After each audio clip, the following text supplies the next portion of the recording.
Бізде андай ғой, әңгіме жалғасып кете береді. Асеке, енді кітаппен достығыңыз қашан басталды? Кітап оқымаса Азамат Скаков қандай болар еді деп бір елестетіп көрсек. Мен қазір ойлап отырмын, есіме түсіп жатыр да, 8-ші сынып, 7-ші сынып кезде мектепте бір жарыс болды. И барлығын қосқанда ең көп бет кітап оқыған сыныпқа қой береміз деді. Велосипед емес қой дейсің. Бұл 2004 сондай ғой. Ол кезде қой апдар деді. Сол есімде, соны біз ұтып алдық. Сол сынып болып, 8-ші немесе 7-ші сынып. Қойды ұтып алғанбыз біз бүкіл сынып болып. Бір 5-6 өте қатты оқитын жігіттер болды. Олар сол кезде жаңағы Виктор Гюго, Фауст деген кітаптарды оқып жүрген, 1000-1500 беттік. Мен ол кітаптардың түрінен қорқатын едім. Бірақ сол кезде мынандай бір үзілісте біз шықпайтынбыз сыртқа. Иә, үзілісте жаңағы барып жүгіріп ойнауымыз керек еді ғой. Жоқ, бәрі отырды, кітап оқып отырады. Тіпті аш болғастар ма сонда, жаңағы қойды алу үшін қалай болды? Білмеймін, бір сондай бір не қалыптастырылды да. Тіпті оқымайтын бір достарымыз бар еді. Оны 2-3 дос, оны сынып болып қысатынбыз. Отыр, оқы деп ше. Отыр, оқы деп. Енді ана жерде андай махинация да болатын жаңағы. Сен маған мазмұн айтып бере салшы дегенше. Тексереді ғой ше, оқыған кітабыңды. Сосын кітапханаға барып, андай кітаптарды таңдайсың, ана суреті көп деп, әдейі қарап тұр, кітап таңдау процесі өте ұзақ болатын. Сол кезде басталыпты. Қандай кітап оқыдыңыз сол кезде? Сол кезде анау жаңағы Джек Лондонның кітаптары, жаңағы Белый клик, бірнәрсе кеме туралы, қазір аты есімде жоқ, жаңағы Том Сойер дегендер. Орыс тілінде шығар иә ол кезде? Орыс тілінде бар, түрік тілінде бар ол кезде. Енді сізге былай айтсақ болады шығар, анда жарыс себепкер болды, иә? Жарыс себепкер. Үй іші қалай? Үйде бір кітап оқуға жағдай жасалды ма ол кезде ата-анаңыз тарапынан? Жоқ. Ол кітап оқитын отбасы ма еді? Жоқ. Ол кезде жағдай қиын болған шығар. Үйде ондай мүлдем, мен қазір ойлап отырмын, кішкентай кезімде кітап көрмеген сияқтымын үйде. Кітап көрмеген сияқтымын. Бағана қой не болды? Шашлик бірдеңе болды ма? Иә, соңында пикникке бардық сыныппен, тауға, есіктің табиғаты әдемі ғой, тауға барып шашлық қылып жедік. Дұрыс болған екен негізі. Нәтижесін көруден жақсы ғой негізі. Анау қинап оқығанда қаттырақ жеген шығар, көбірек жеген шығар. Иә. Бүкіл сынып болып. Кейін ол нелер, жаңа сіз айттыңыз ғой, не берді деп ше, мен кейбір мәселелерді байқаймын, воображение берген сияқты маған, ана бір қиял, сосын өте жақсы елестете аламын мен нәрселерді, маған айтып берсе, елестете аламын. Осы жақында, кеше қанша бір апта болған жоқ қой, жаңа Швейцария Джо Диспензаның сабағына бардым, ол мынандай нәрселер айтып жатыр, жаңа ми, сосын сіздің жаңа энергетический поток, бір нәрсе дейді. И мен оны елестетіп отырмын да, энергетический поток болса деймін да, ол айтады да бастан шығады бір нәрсе деп айтты. И мен былай елестеттім оны. Бірден, ешқашан естімеген болаң мен, бірден бүйтіп бастан бір энергия төгіліп жатқан ұқсап, и ол айтты да бүйтіп айналып тұрады деп. И елестеттім, аяқ жағынан кіретін шығар деп, домалақ сфера қылдым. Бір кез ойладым, ол неге бір бағытта болады? Оны 4 бағытта қылайық дедім. 4 бағытта қылдым. Сосын бір кез тұрдым, ана бір сфера қылып жасап алдым өзім ойша. Мен Тони Старк сияқты істеп жатсыз ғой. Иә, ана деп жасап алдым да, сөйтіп ойлап отырмын. Осылай екен ғой дедім. Бір кез тыңқ деп суретін шығарып тұрды. Тура сол сурет шығып тұр ғой. Қасымда бір әйел адам отыр еді. Бұлай ма? Мен вообще басқа нәрсе елестетіп отырмын деді да. Анау жақсы екен. Қиял. Мынау өте бір жақсы нәрсе айттыңыз Азеке. Яғни кітап бір елестету функциясын қосады да бізге. Иә. Мен тіпті мынандайды байқадым. Ассоциация жасау десек те болады. Мәкеңде бір толықтыра жатыр. Жалпы мен енді бұл бір мақтанғаным емес деп бастап кетсең. Шүкір Аллаға. Бір есте сақтау қабілетін жақсы адамдардың қатарынамын деп ойлаймын өзімді. Сөйтіп оған не себеп десем, анау елестету, анау ассоциация жасау деген нәрселер болады ғой. Мысалы, мен есімде бір досым, ол бір жақсы мысал деп ойлаймын. Тауфон деген бір не бар да, көзге тамызатын не дәрі, көзі құрғап кетеді ма, сондай бір нәрсесі бар. Сөйтіп, мен әлі есімде ол дәрінің аты. Неге Тауфон деп есте қалып қалды десеңіз, мен досым айтып отыр ғой, мен осындай көзіме Тауфон деген тамызып жүрмін, көзім құрғап кеткенде осындай көмектеседі деп. Мен оны былай елестеткем ғой, ол айтып отқан кезде таудың фонында бүйтіп көзіне тамызып отқан ше. Иә, мен де бірден тайфун деп алдым оны ше. Көрдіңіз бе? Тамшы су ғой деп тайфун деп алдым. Көрдіңіз бе? Сол кезде бізде көп жазады енді, жастар тарапынан да қалай есте сақтау қабілетін арттырамын дейді да. мен осы кезде айтқым келеді, бізге бір ассоциация жасау, бір елестету, бір интеллигентно қуу ғой, былайша айтқанда бір қызық ассоциациялар жасап жіберу арқылы соны жасай алатын адам есте сақтау қабілеті мықты болады. Оған кітап бірден бір көмек. Өйткені шынымен де кітап оқу бағанадай ешқандай картина жоқ, өзің саласың ғой, миыңды сурет салғызасың. Сол ғой. Соны сөзіңізден келіп тұр да сондай. Енді қазір мидың жаттау қабілеті туралы айтып жатырмыз ғой. Маған көбінесе жаттау қабілетін жақсартқаннан гөрі неге ми кейбір естеліктерді өшіреді деген Қызық па? қызық та. Яғни қандай принциптерге сүйенеді. Өйткені былай қарасаң әлі көп те уақыт өткен жоқ, бірақ осы мектеп кездің белгілі бір кезеңдері, бір уақыттары түгелімен жоқ та миымда. Яғни демек мидың өзінің бір тазалау жүйесі бар және белгілі бір принциптерге сүйенеді. Сол қалай фильтровать етеді деген ой. Сіз соны зерттеп көрдіңіз бе? Мен ана неден көрдім ғой ше. Жаңа Джордан Питерсон осы кеше ғана бітірдім ғой. Мен үшін өте ауыр кітап болды. Өте ұзақ оқыдым мен. 12 правил, иә? 12 правил жизни. Өте ұзақ оқыдым. Айтып беріңізші, қандай кітап екен? Мен әлі оқымадым, бірақ сізге ол өтеді ол. Сізге ұнайды. Андай бір философиялық ауыр, ана жерде адам ата мен Хауаның арасындағы әңгімені бір жан-жақты зерттейді. Сосын жаңағы бірінші оқиғасы лобстер. Лобстер оқиғасы жаңағы. Мен жақсы көремін. Ол күшті. Мен ол кезде бәрін айтып бередім, сөйтіп. Тіпті оны курсымда да қолданғанмын, жаңағы лобстер оқиғасын. Лобстерлар бір-бірін кездестірген кезде сырттай 4 этап бар екен. Бірінші этапта ол бір-бірін сырттай бағалайды екен. Екі еркек лобстер кездесіп қалса, теңіздің астында. Көзбен атсады дейсің ғой. Қарайды, денесі качок па деген сияқты, ала алам ба, алмайм ба деген сияқты. Сөйтіп енді аймаққа жерге нетіп жатыр ғой, локацияға соғысып жатыр ғой. Соны екеуі де жоқ, мен мынаған келісем десе, бірінші этап өтіп кетті. Екінші этап ол бір-бірін аударып тастауға тырысады екен.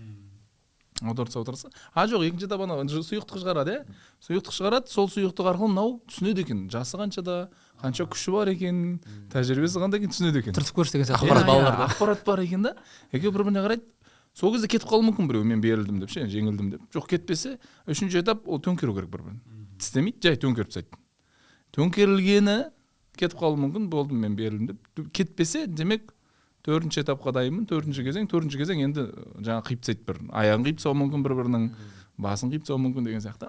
Қырқамын деген сияқты. Бұл жерде ең қызығы ұрғаш лобстерлердің поведениесі ғой.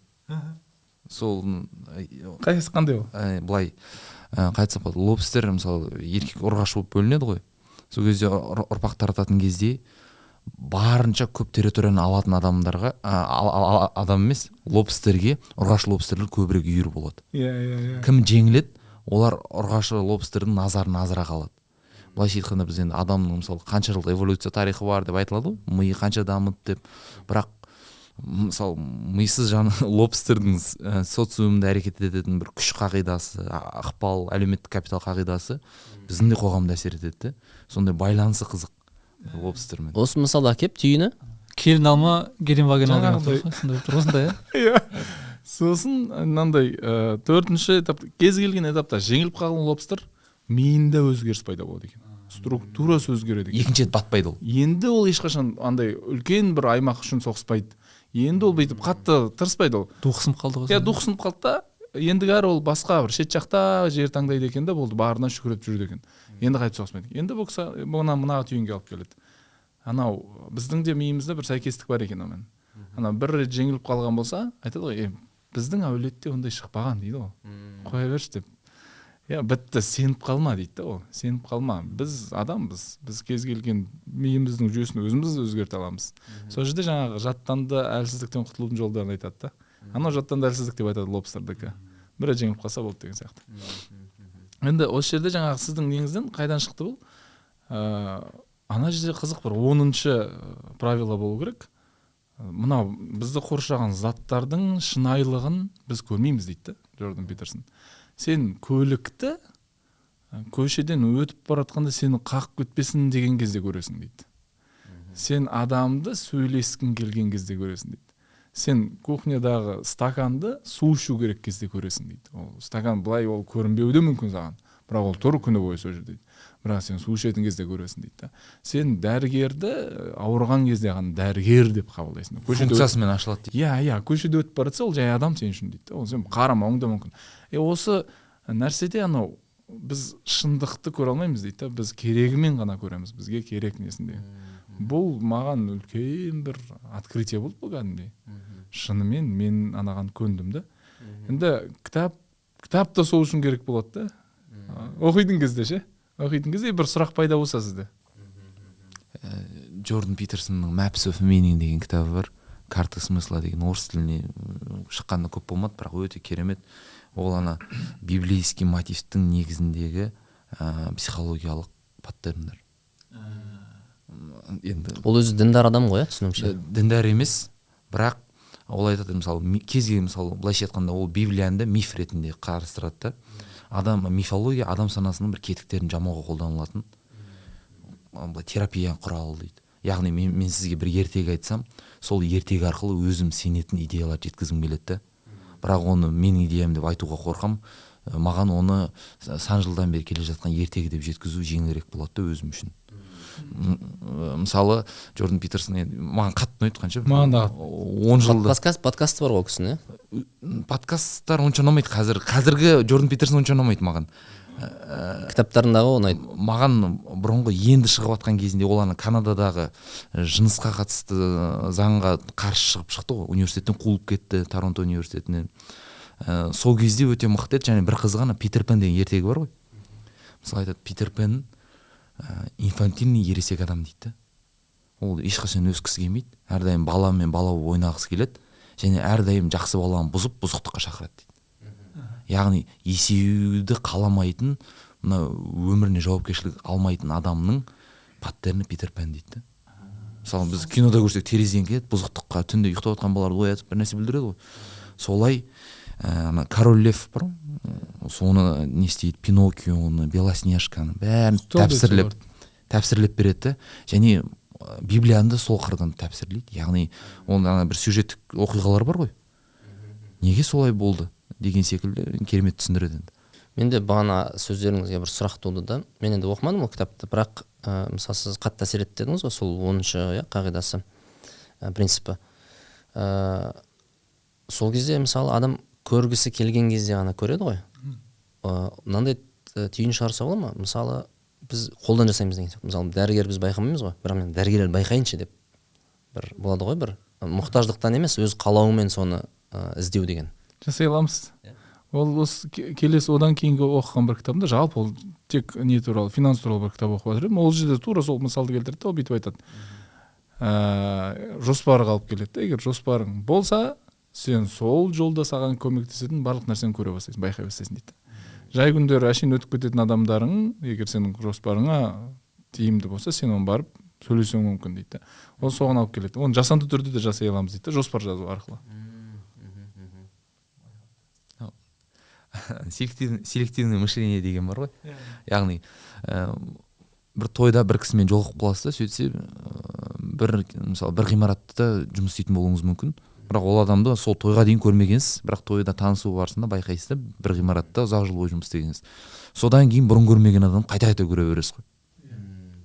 Сіз андай ой ма? Мен ылғи 11-ден 11 кеткенде телефоннан көріп қаламын, или ноутбуктан көріп қаламын, или компьютерден көріп қаламын, или қабырға сағат, или 16-дан 22-ден 22 мен 11-ден күн сайын көремін ше.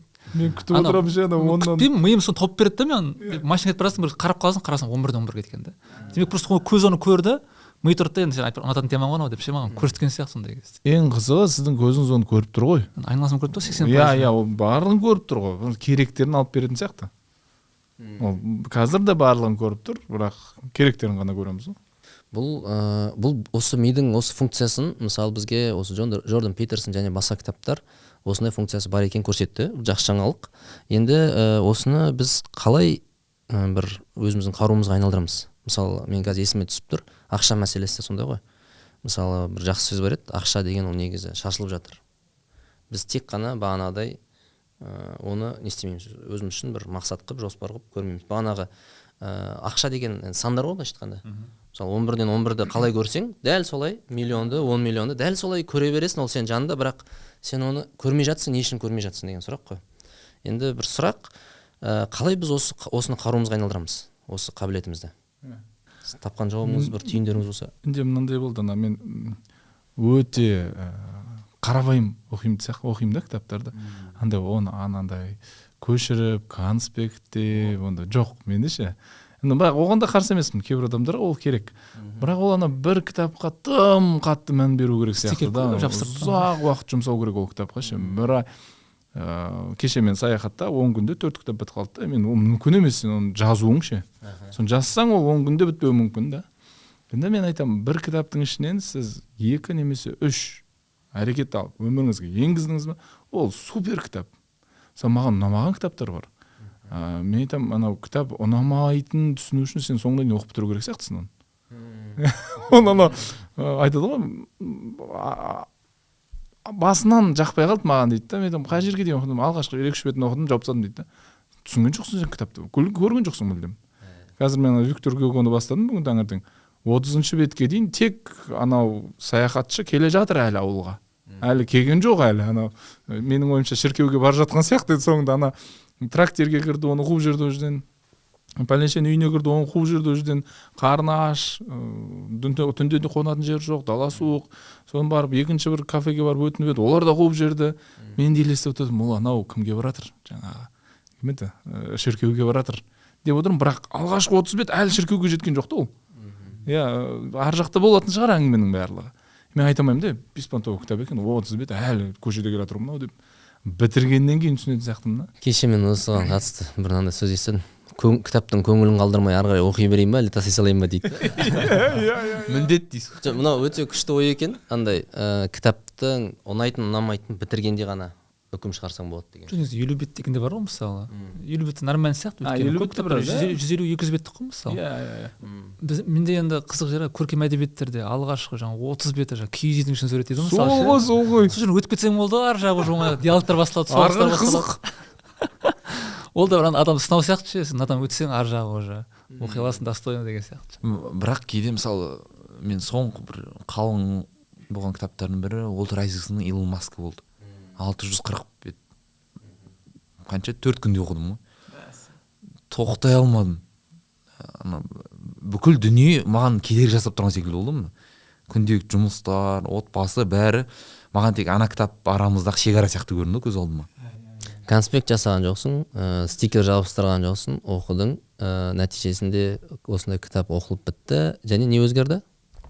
Ойда, санада, шешімде. Жақсы білім алдық. Ең бірінші нәрсе, яғни әдетте қалай болады, мысалы жетістік туралы кітаптарды енді бір орташа нәтиже көрсеткен адамдар жазады көбінесе, ең танымал авторлар. Яғни гениальный адам гениальный кітап жазбайды да көбінесе. Егер ол негіз саласы болмаса, былай қарасаңыз. И Илон Маскта мысалы бізде мысалы көркем мінездің бірде-бір несі жоқ. Сипат жоқ. Ненің ерте тұр, уақытын тиімді жұмса, әр секунд жоспарла деген. Енді Уолтер Айзексон 3 жыл жанында жүреді, қайта-қайта сұхбаттасады, достарымен, отбасы мүшелерімен, бұрынғы әйелімен сұхбаттасады. Депрессияға түссе 3-4 күн деп Counter-Strike ойнауға кетіп қалады мысалы. Сондай әдеті бар екен. Біз ойлаймыз ғой енді ракета ұшырады. Ол әр секунд сайын тиімді өткізетін адам деп. Сөйтсе Теслада бір заводында проблема болады, үлгермей жатады заказға.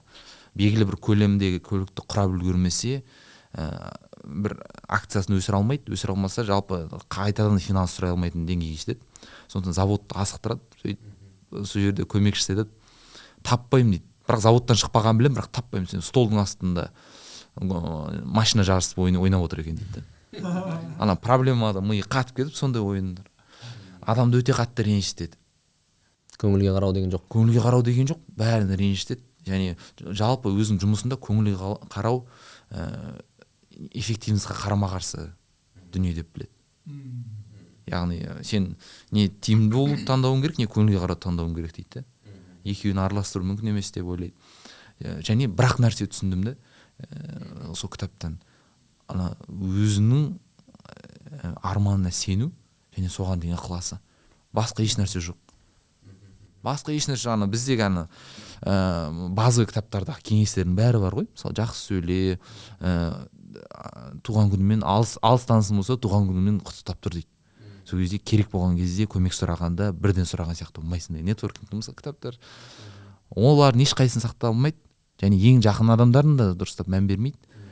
Тек бірақ нәрсе жұмысымен ауырады, арманына берік, тек соған қадам болса және керемет нәтижеге жетіп отыр да. Менен мынандай сұрақ туады да заңда. Шәке, осы түйінді кітапты оқымай біреу айтса, оқымай ақ қой 600 бетті. Түйіні осы деп айта салса әсер етер ме еді? Маған ба? Иә, цитата ретінде бере салады да. Шығып кетеді деп ойлаймын негізі. Арманыңа сен деген енді түйін былайша айтқанда, Шәкең бүйтіп мына 600 бетті бүйтіп сығып 4 күн бойы келіп мынаны бүйтіп былай сықты ғой, енді шығарды ғой бір мынандай тамшыны. Тура сол тамшыны былай бере салса, кітап оқытқызбай. Ол енді бұл мысалы менде бұл жауап, кітап оқудың несін баса айтқым келіп тұр. егер мен кітаптан дәл осы мысалы жаңа мен айтқан түйін бар ғой, соны оқысам, кітап маған ұнамайтын. Бірақ мен сол кітапта белгіленген оқиғалардың негізінде осы түйін шығардым ғой. Мен өзім құрадым да, өзім сеніп тұрмын, және оның тірегі не екенін, қандай оқиғалар екенін біліп тұрмын. Содан кейін былай жаныма жақынырақ болды деп ойлаймын. Иә, сондай сияқты. Мен Марғұлан Сейсенбай ағамыз енді бір сұхбатында маған назарымды аулаған бір сөзі болды да. Ол айтады да, мен енді бәрін көрдім дейді да. Анан байлықты да көрдім, ананы да көрдім, мынаны да көрдім, бәрін көрдім. Былайша айтқанда маған қызық нәрсе бәрі қызық емес болып кетті дейді да. Маған бір-ақ нәрсе әлі күнге дейін қызық дейді. Мен таңғалдыратын нәрсе ол менің ішімнен шыққан түйін дейді. Бір нәрсені көресің, қабылдайсың, оқисың, қабылдайсың, сөйтіп ішіңнен түйін шығады ғой. Сол нәрсе маған әлі кайф сыйлайды дейді да. Демек, мынандай бір ой келеді. Кітап оқу керек. Кітап оқыған кезде де біз сығу процесімен айналысамыз ғой. Біреу жай сығады, біреу қатты сығады да. Сосын әркім әртүрлі не шығарады да. Лимонды әртүрлі шықсаң әртүрлі нәрсе шығады ғой. Бірақ кейде мысалы Джордан Питерсон жаңағы айтып келе берді ғой, ол кісі енді 30 жылдық тәжірибесі бар клинический психолог қой, 30 жыл не істеген, Гарвардта сабақ берген. Бәрібір интеллектке белгілі бір не ойлай береді. Мен мысалы бұрын ойлайтын едім, сен түсінбей тұрсың ба? Жалқаусың. Мысалы біреу айтады, мына кітапты оқы деп жібересің, оқы деп. Мен түсінбедім дейді да. Сен жалқаусың, сен сылтау іздеп тұрсың деп. Ана Бақарада сиырды құрбандыққа шалғысы келмегендер қайта сұрақ қоя берген, сен де сондайсың деп қайтарып жібересің. Кім көп сұрақ қояды, ол ықылассыз адам деп. Сөйтіп не істей бердім, бірақ сөйтсем шынымен қанша оқыса да белгілі бір интеллектуалды ерекшелігіне байланысты оқу қиын адамдар болуы мүмкін екенін мен қазір менде қазір сол болып отыр да. Мен бұрын адамдар тек былай бөлетін едім, жалқау емес деп. Сөйтсе, яғни тым қарабайыр емес екен адамдардың бөлінісі. Жалқау бар, жалқау емесі бар. Оның ішінде қабілеттісі бар, қабілетті емесі бар. Оның ішінде қабілеті мына салаға бар, мына салаға жоғы бар. Саланың ішінде мынандай ортадағы сол саланың мына типіне жоғы бар деген секілді. Яғни көп қатпарлы да. Былай бірден мысалы адам түріне қарап жоқ болып болмайсың деп айта салу. Мысалы кейбір анекдоттар біреуге өтпейді ғой ше, түсіндіріп мал болып кетесің ғой айтқанда ше, өзінше. Ал интеллекті жоғары сразу күледі ше. Ана осы айтпай жатып күле бастайды. Басыңызда күшті қылып әкеп жатсыз ғой негізі. Әдемі қылып елестетіп. Панчлайнды айтып қаласың да, өзің мәз боласың, ана қарасың түрі бүйтіп не болып кетті деген сияқты ше. Мен мынаны айтар едім ана жаңа сіздің сұрағыңызға. Мен өйтіп түсінбес едім, жаңағы 600 бет оқымаған болсам, маған бір бұл кітап ерік жігер туралы екен десе, деп армандау туралы екен. Иә, армандау туралы екен десе, ол өтпей қалады да. Кітап оқудың қазір оқымасаң да болады негізі ше, бірақ қалай қарасаң кез келген сұрақты чат GPT-ге жаз шыға салады да. Бірақ айырмашылық қандай? Ана бір кірпішті салады ғой. Мен бүйтіп айтамын, кез келген кітап менің басымда бір кірпішін салып кетеді ол. Сен түсінбей оқып кетсең де ол кірпішін салып кетеді да. Енді сіздің ізденісіңізге қарай. Бір кірпіш салдыңыз ғой, үстінен жаңағы сылақ жақтыңыз ғой, жаңағы не дейді, цементті. Бірнеше секунд өту керек екен да. Ана бәрі бір кішкене бір тұру керек. Сосын сен келесі линияны салдың ғой, одан кейін де бүйтіп анау строительдерді бүйтіп ары қарай кетеді ғой, бүкіл ары қарай бір линия салып шығады. Мен айтамын, неге мына жағын бір адам ар жағын бір адам бітіріп салмайды десем, мына жағындағы цемент кішкене кебу керек, ол сразу салып тастасаң қисайып кетеді дейді да стена. Уақыт керек та. Мен ойлаймын, ана кітаптың әр жолағын оқығу сол уақыт сияқты да, ана идея сізге бүйтіп сол жылдамдықпен ғана кіре алады да ол идея. Қанша жерден жылдам оқысаң да. Иә, ол ана бүйтіп сіз сол 600 бет өту керек та, ана идея сіздің бүйтіп бару үшін. И бұл тәтті нәрсе бұл. Мен бұрын кітаптар аз кезде Бауыржан Момышұлы туралы әртүрлі кітаптардан, журналдардан оқып қалатын бір оқиғасын. Пойызда кетіп бара жатып айтқан әңгімесі, Әзілхан Нұршайықовпен Ақият пен аңыз бір үзіндісі, одан кейін офицердің күнделігінен де бір оқиға. оқисың мә күшті дейсің да, бірақ кейін ешқайсы есіңде қалмайды. Бір күні осы қалаға келген уақытта кітабын алып толық оқып шықтым. Ана кітапта оқиғалар одан кейін уже кез келген адам айтып бере аласың да, өйткені кітап бітіргенше сен бәрібір бір апта уақытың өтті ғой. Бір апта уақыт бойы сенің миың шоғырланған режимде бүкіл ақпаратты бауыржан өмір сүрдің да ше. Әр уақытта 5-10 минут кездескеннен гөрі бір апта соның қасында жүрген сияқты боласың да, одан кейін сенің есіңде кәдімгідей қалып қояды. Кез келген уақытта айтып бересің және әсері күшті болады. Бізде алдында подкастқа бір кісі айтты, мысалы, бір кісілер кітап оқимын деп айтады, бірақ кітаптан сұрасаң ішіндегі жердің атауын, елдің аттарын, адам аттарын білмейді да. Мен оған қосыма, мен мысалы тұлғалық даму кітаптарын еске сақтап оқимын да, былай маңызды жерлерін сызбаймын, не қоймын, бірақ есіме сақтап, мына жер маған керек екен, өзім ой қорытамын. Ал әдеби кітаптар оқыған уақытта мен еске сақтамауға тырысамын, өйткені 7-8 жылдан кейін ұмытамын да, мен оны ше. 7-8 жылдан кейін қайта оқимын, жаңадан оқыватқан секілді боламын да. Мысалы Абай жолын оқығаныма уже 12 жылдан асып кетті. Өткенде қарап отырсам уже біраз оқиғалар, мынандай нәрсе бар ма еді деп таңғалып отырмын да. Рахат та ол ше. Ана бұрын қызық киноңды ұмытып қалып жаңадан көрген секілді боласың да. Мына жерде бір біз қазір тақырып кітапты қалай оқимыз, кітап оқудағы бәлкім біз енді алдыңғы подкастта Шәкең, Мәкең қалай кітап оқимыз бөліскенбіз, бірақ одан бері бір-екі жыл өтті. Жалпы біздің кітап оқуымыз өзгерістер болса, сол туралы айтсақ болады. Мен мынандай бір не бар, сіз бағана кірпіш деп отырсыз, менде басқаша аналогия сәл. Адам кітап оқыған кезде оның, мен былай елестетемін, миының химиялық құрамы өзгереді да, ашы, осы бір нәрсесі қозғалады да. Сонымен оның миы кітап оқығанға дейінгі мидан мүлдем басқаша болады, және кері қайту деген нәрсе жоқ. Мысалы тамақ пісірген сияқты ғой, тамақты пісіреміз, мысалы шикі сәбіз, шикі картоп болады, оны қуырасың, пісіресің, қайтадан шикі картоп шығармайсың ғой. Кетті ғой, болды ғой. Сол тұрғыдан алғанда біздің жауабымыз не үшін кітап оқу керек деген жауабы жеке өзімнің ойлану үшін. Ана сіз айтасыз ғой, стикер, анау-мынау. Мен өзім көргем ол жолмен жүріп. Стикер жабыстырып, анау-мынау. Бірақ түбі мынамен аяқталады. Уже сіңірдім деген, өміріме енгізіп қойдым деген сияқты. Қайтадан екінші рет қараған келмейді. Негізінде стикер тез тауып алу үшін еді ғой, келесі жолы.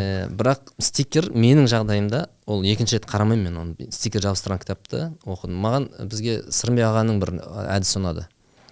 Ол кісі кітапты үш рет оқу керек дейді. Мысалы бір кітапты аласың, ешқандай стикер ештеңесіз, бір рет оқып шығасың, бір нәрсе қалады, түйін қалады, әрекет етесің, бір нәрсе істейсің, сосын екінші рет тағы оқисың, үшінші рет тағы оқисың, анау отырады. Сонда маған ұнады бұл әдіс. Яғни мейлі ол тұлғалық даму болсын, оны үш рет оқу деген күшті бір менің өмірімдегі өзгеріс сол әзірге. Сізде болса қандай кітапты қалай оқисыз? Мен бүйтіп айтамын, әлемде тым көп кітап бар. Көп оқуымыз керек. Менің оқуым керек, әлі бір 10 000 кітап бар шығар. Мен үлгермей қаламын бір кітаптағы екінші рет оқысам ше. Анау келесі бір туындыға. Бұндай туындыларды үш рет оқу керек туындылар. Бәрі емес. Бәрі емес, бір өзін дәлелдеген кітаптар шығар. Ғасырлар бойы оны оқу керек. Мен білмеймін қазір. Мен қолыма қазір бір ағылшынша кітап түсті, қатты қуаныштым. Неге? Өйткені ондай кітап бізде жоқ, қазірге не жоқ. Сотка туралы кітап. Мынау әлеуметтік желі және сотканың біздің миымызға әсері туралы. Social минимализм деген кітап. Әлі мен СНГ-де ондай кітап көрген жоқпын да. Мен ойлаймын, осындай тағы бір кітап бар шығар. Мен білмей тұрмын да бір кітапқа қандай үш рет нетуге. Мен бүйтіп ойлаймын, бәрібір мен сол кітаптың ішінен алатынымды алдым деп ше. Енді мен қазір кітап оқу туралы мынандай бір қағидаға келдім. Алдың оқушы кезде де біраз кітап оқыған екенбіз. Ағылшыншадан нелерді оқи беретін едік. Джек Лондонның кішкентай кітаптар бар еді, әдемі негізі. Ағылшынша үйренуге күшті сол кішкентай кітаптар. Жазуы дәу, ішінде суреті бар. Ана дәу ақ ит бар еді ғой бір. Қай баспа ол? Пингвин баспасы. Адаптивный нұсқалар бар ғой. Интермедиатқа арналған, интермедиатқа арналған. Сондай. Қазір іздесек табуға болады негізі. Бар ғой. Бар. Окей, жақсы. Мен ағылшыншаны бүйтіп фундамент болған. Одан кейін университеттің кезінде әрине қазақ тілі әдебиеті оқығаннан кейін береді ғой, жаңағы әлем әдебиеті бар, ішінде қазақ тілінің дәуір әдебиеттері бар. Бірақ оны мен тапсырма деп оқыған екенмін. Бай қатты оқыдым деп айтпаймын енді, бірақ тапсырма. Ішінде жаңағы орта ғасыр әдебиеті қатты есімде қалды. Жыраулар поэзиясы. Ол да бар, жыраулар поэзиясы бар. Қазақ бол. Сосын әдемі ғой жаңа бір немен алып келеді. Сосын ана Ренессанс дәуірінің шетел әдебиеті, өйткені ана ұстазымыз өте күшті апай еді.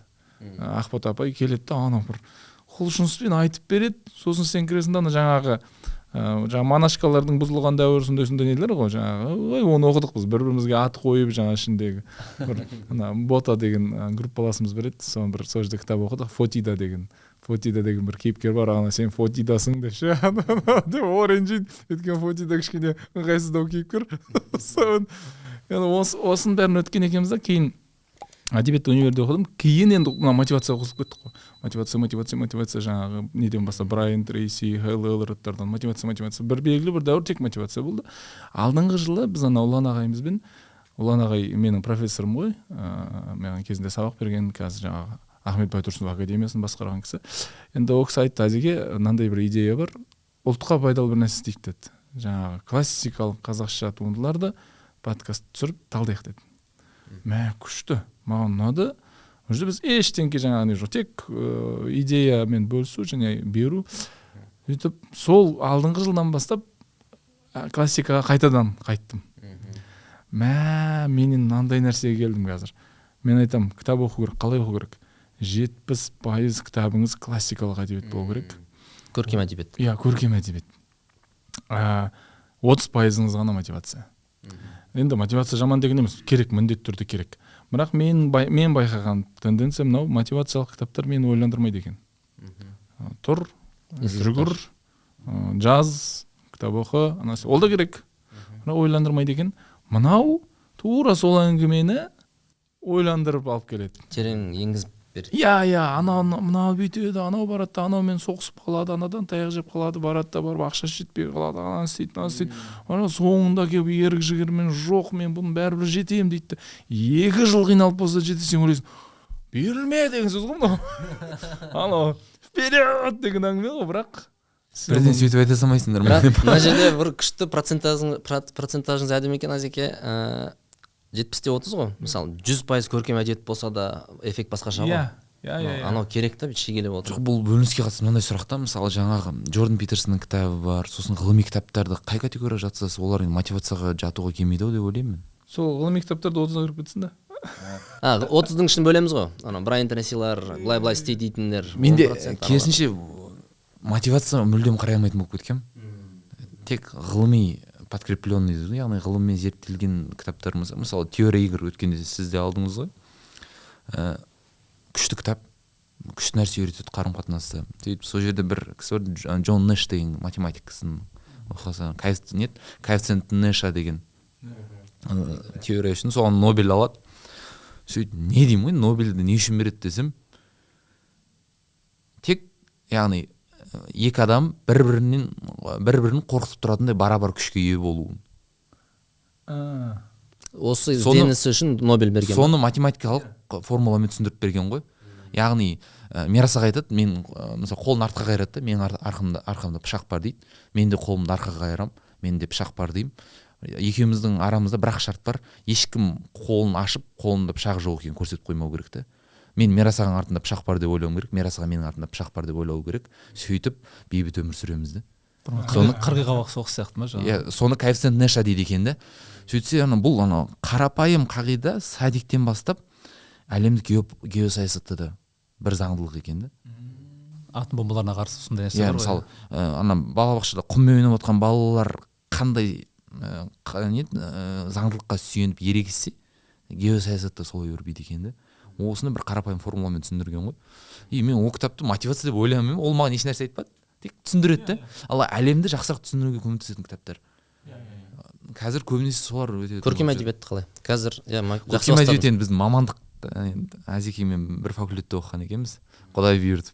Содан кейін жаңа Ақбота апайдан біз де тәлім алдық. Әлем әдебиетін Ақбота апайымыз енді Ақбота Абайыр деген апайымыз бар. Әлем әдебиетінен, шетел әдебиетінен Қазақстандағы алдыңғы қатарлы мамандардың бірі. Сол кісінің дипломдық жұмысының сол кісіден алып Умберто Эконың көркем шығармадағы оқырман рөлі деген тақырып бойынша қорғап шықтық.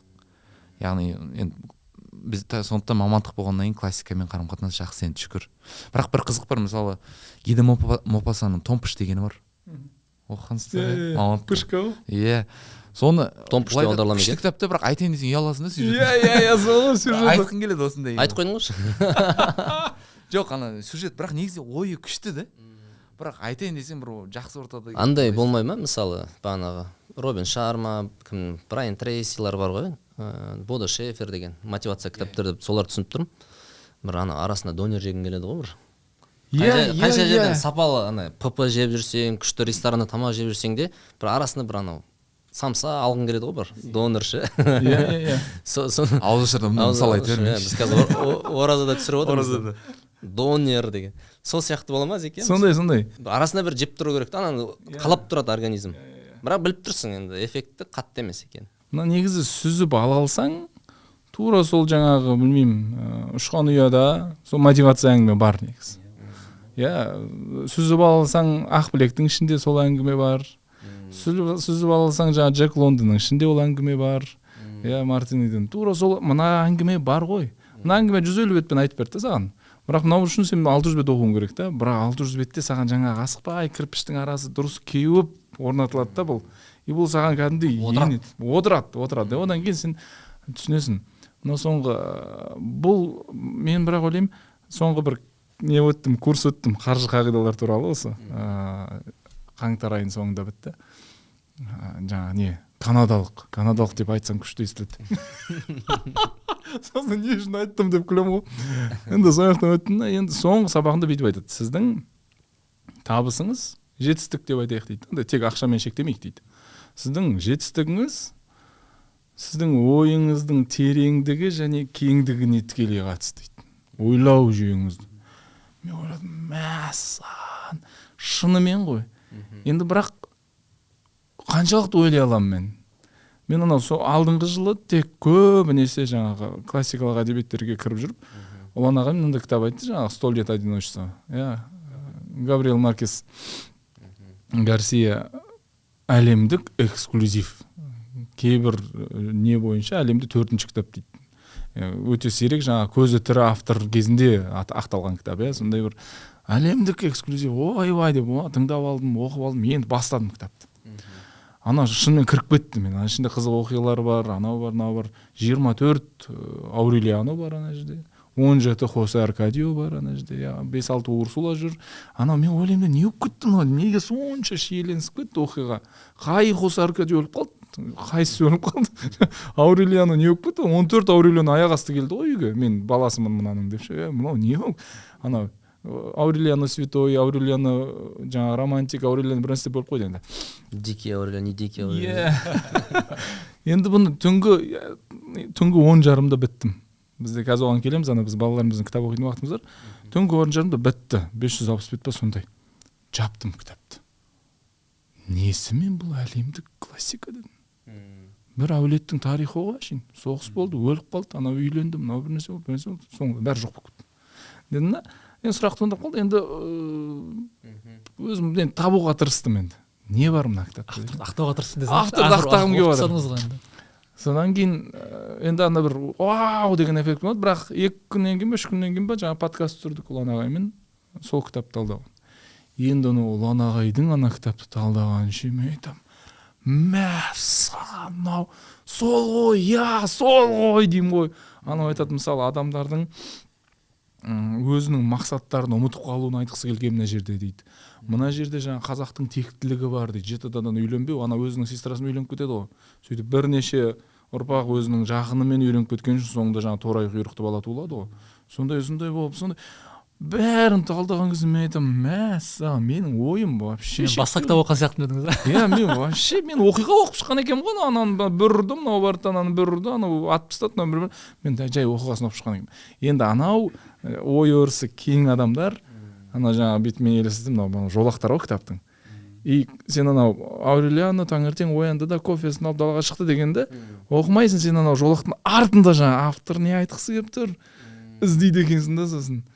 Ұлан ағаның ерекшелігі не болып тұр? Ол кісі артын оқып тұр, дұрыс па? Артын аржағында не бар екенін. Бұл да мынаумен келген сияқты. Енді кеше маған Инстаграм біреу жазыпты. Кітап оқуды әдетке айналдыру үшін не істеу керек? Мен айтамын, оқу, оның басқа жолы жоқ. Кітап оқуды әдетке айналдыру үшін оқи беру керек. Енді осы жолақтың артын бір жерде сабақ өтті, офлайн осыны айтып жатырмын. Енді жолақтың артын көру үшін не істеу керек? Оқу керек, оның басқа жолы жоқ. Мынандай сұрақ келген, Мәке сөзіңіз оңызда. Дисциплина туралы 3 кітап айтыңызшы дейді маған. Мен айтам, мен қазір айтамын, бірақ оны оқу үшін дисциплина керек қой деймін да сізге. ана кейбір кітаптарды бәрібір бір кісілер түсіндіріп беру керек негізі. Өйткені бағана қабылдауымыз әртүрлі ғой ше. Мысалы біз мектептің кезінде жаңа О Генридің Соңғы жапырақ деген оқыдық. Біздің кітапта болды ғой мысалы. Новелла, иә. Қысқа ғана күшті оқиға ғой негізі. Оқып бітті, біз түсінбей қалдық. Не болды деп ше, сонда қалай не болып кетті, ана кісі не үшін өліп қалды деп ше. Анау қалай тірі қалып қойды, сонда жапырақ неге жаңбыр қалай алып кетпейді деп. Сосын мұғалім айтты. Короче, былай болған деді да, рекап жасап берді да ше. Түнде барып жапырақты бояп, анаған барып скотчтап қойды, кілелеп қойды, жапырақ қанша жауын, жаңбыр, дауыл болса да анаған үміт сыйлап тұра береді. Өйткені қыз ана соңғы жапырақ кетсе мен де өлемін деді ғой. Тастап жібереді көп адам өзін өзі. Анау сөйтіп дауылдың астын жасаған соң анау жаурап өліп қалды шал дейді да, короче. Бірақ өміріндегі бір шедевр жасаймын деген арманын орындап кетті, бір адам өмірін құтқарып кетті дейді да. Апай түсіндіргенде барып, осындай екен ғой деді да ше. Сонда кейбір адамдар болады, олар басқаша түсінеді да. Мысалы біз ана Хамит ағамыз келді, ол кісі басқа фильтрмен оқиды мысалы. Біз басқа фильтрмен оқимыз. Мысалы мен кітап оқыған уақытта ішіндегі бір қыз оқиды, есімде қалып қояды, маған сол кайф болды. Ал біреу детально оқиды да, олар кайф алады. Мысалы сериалды біреу әркім әртүрлі көреді ғой ше. Кейде сонда бір кітап түсіндіріп беретін адамдар керек негізі ше. Түсіндіріп беретін адам болу үшін не істеуіміз керек деген сұрақ мені мазалап тұр. Мысалы жақында Тынымбай Нұрмағанбетовтің әдебиет порталына шыққан бір сұхбатын оқыдым, мен біраз жыл болған. Ол кісіден мықты әдебиетті мықты білетін кісі сұхбат алған. Ана қойған сұрақтарына қарап отырсаң, ана сұрағының өзін түсіну үшін кітап оқу керек негізі. Сол ғой. Анау сұрақ керемет қойған, ана кісі керемет жауап берді, өте мықты автор ғой негізінде. Ана кісінің айтқан кітаптарын өзім түртіп алдым ше. Мысалы айтады, ана автор сұрақ қояды ғой, бір кітапты оқып таңғалып, блин, ана мен жазғанда ғой деген бір армандарыңыз болмайды да. Ол кісі жауап береді, ондай арман болдыңыз дұрыс емес дейді да. Өйткені мысалы әдебиетте біреумен жазып жазу деген жоқ. Сен мысалы классик бірден жазу үшін сен Мұхтар Әуезовпен таласпайсың, Мұхтар Әуезовтен мықты жазуың керек дейді да. Уже бұл потолок қойды ма, сен оның жоғарысына шығуың керек. Одан бір өлшем, одан жоғары қою керек, сен уже онымен таласа алмайсың дейді да ше. Сөйтіп мен мысалы Чеховтың Степ деген кітабын қайта оқыдым. Маған оны оқуды Сайын Мұратбеков және Берік Соқпаев айтқанда кеңес берді, осы кітапты оқымай сен жазушы бола алмайсың деп айтты дейді. Сонда бірнеше кітаптарын атын айтып, мен тіптен кейбір авторлар танымайды екенмін ше. Орыстың авторлары бар, әлемнің авторлары бар. Түртіп алып, мынаны оқу керек екен деп ше. Ертең оқимын, бірақ мен күткендей осы ақпан деп қалуы мүмкін мысалы, бірақ ана кісі оны басқаша тәпсірлейді да ше. Былай түсіндірді, былай не қылды деп ше. Сондай бір түсіндіретін кісілер бар, солардың талдауын оқу керек. Мысалы Тұрсын Жұртбайдың деген секілді ше.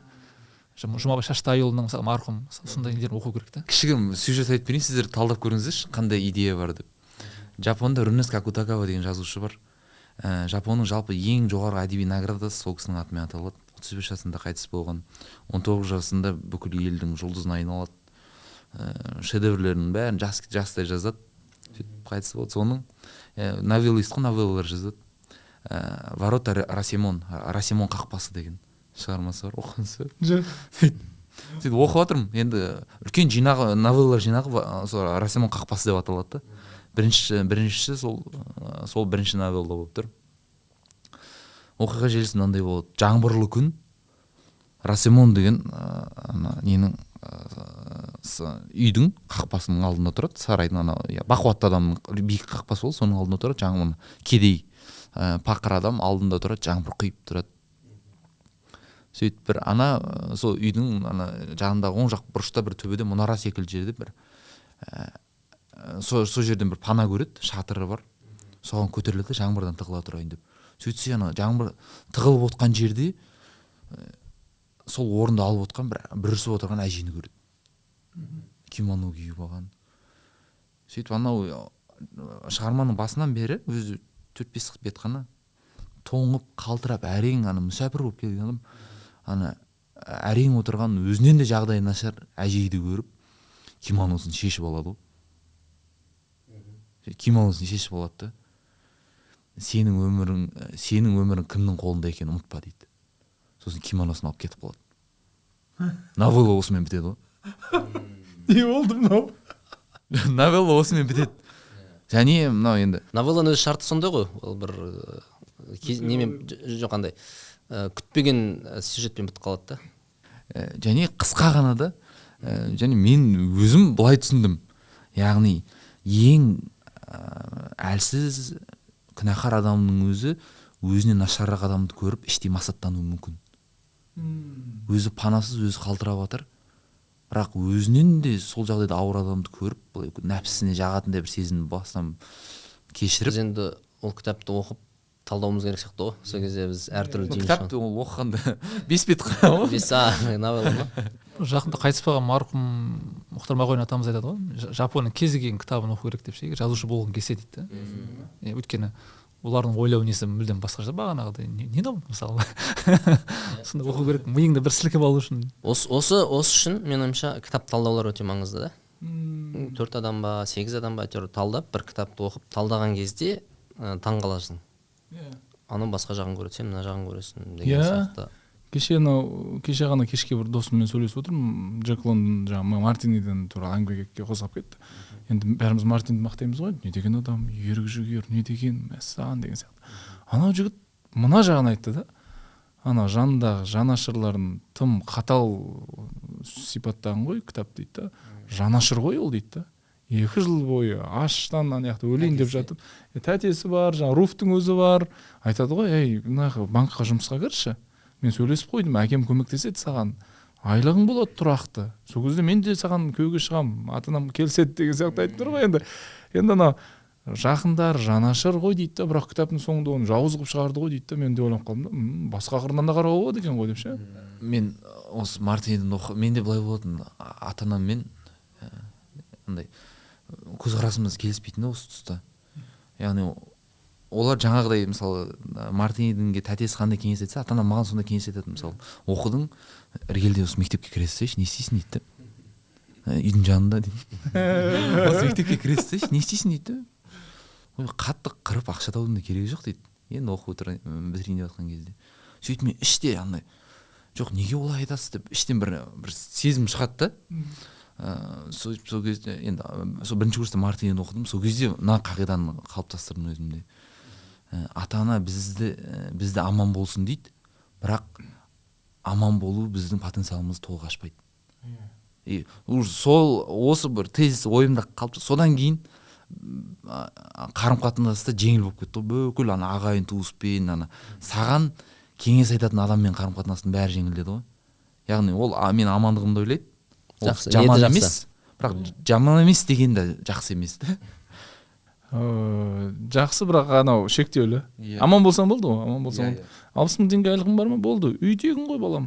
Жүре берші. Наныңа бар, жаңағы бар. Өйткені мен бәрі былай ойлаймын, мысалы, былай өмірдің енді альтернатив нұсқаларын қарастырып көрсем, мен сол кезде амбицияларымды тұншықтырып, ата-анам сөзіне еріп қалсам, сол амбиция, жанып тұрған амбиция шіріп 35-40-қа таман өзімді күйдіретін бір уға айналады, іріңге айналады да, ол ірің сол жаңағы мені сол шешімге итермеген адамға шашыла ма деп қорқамын да.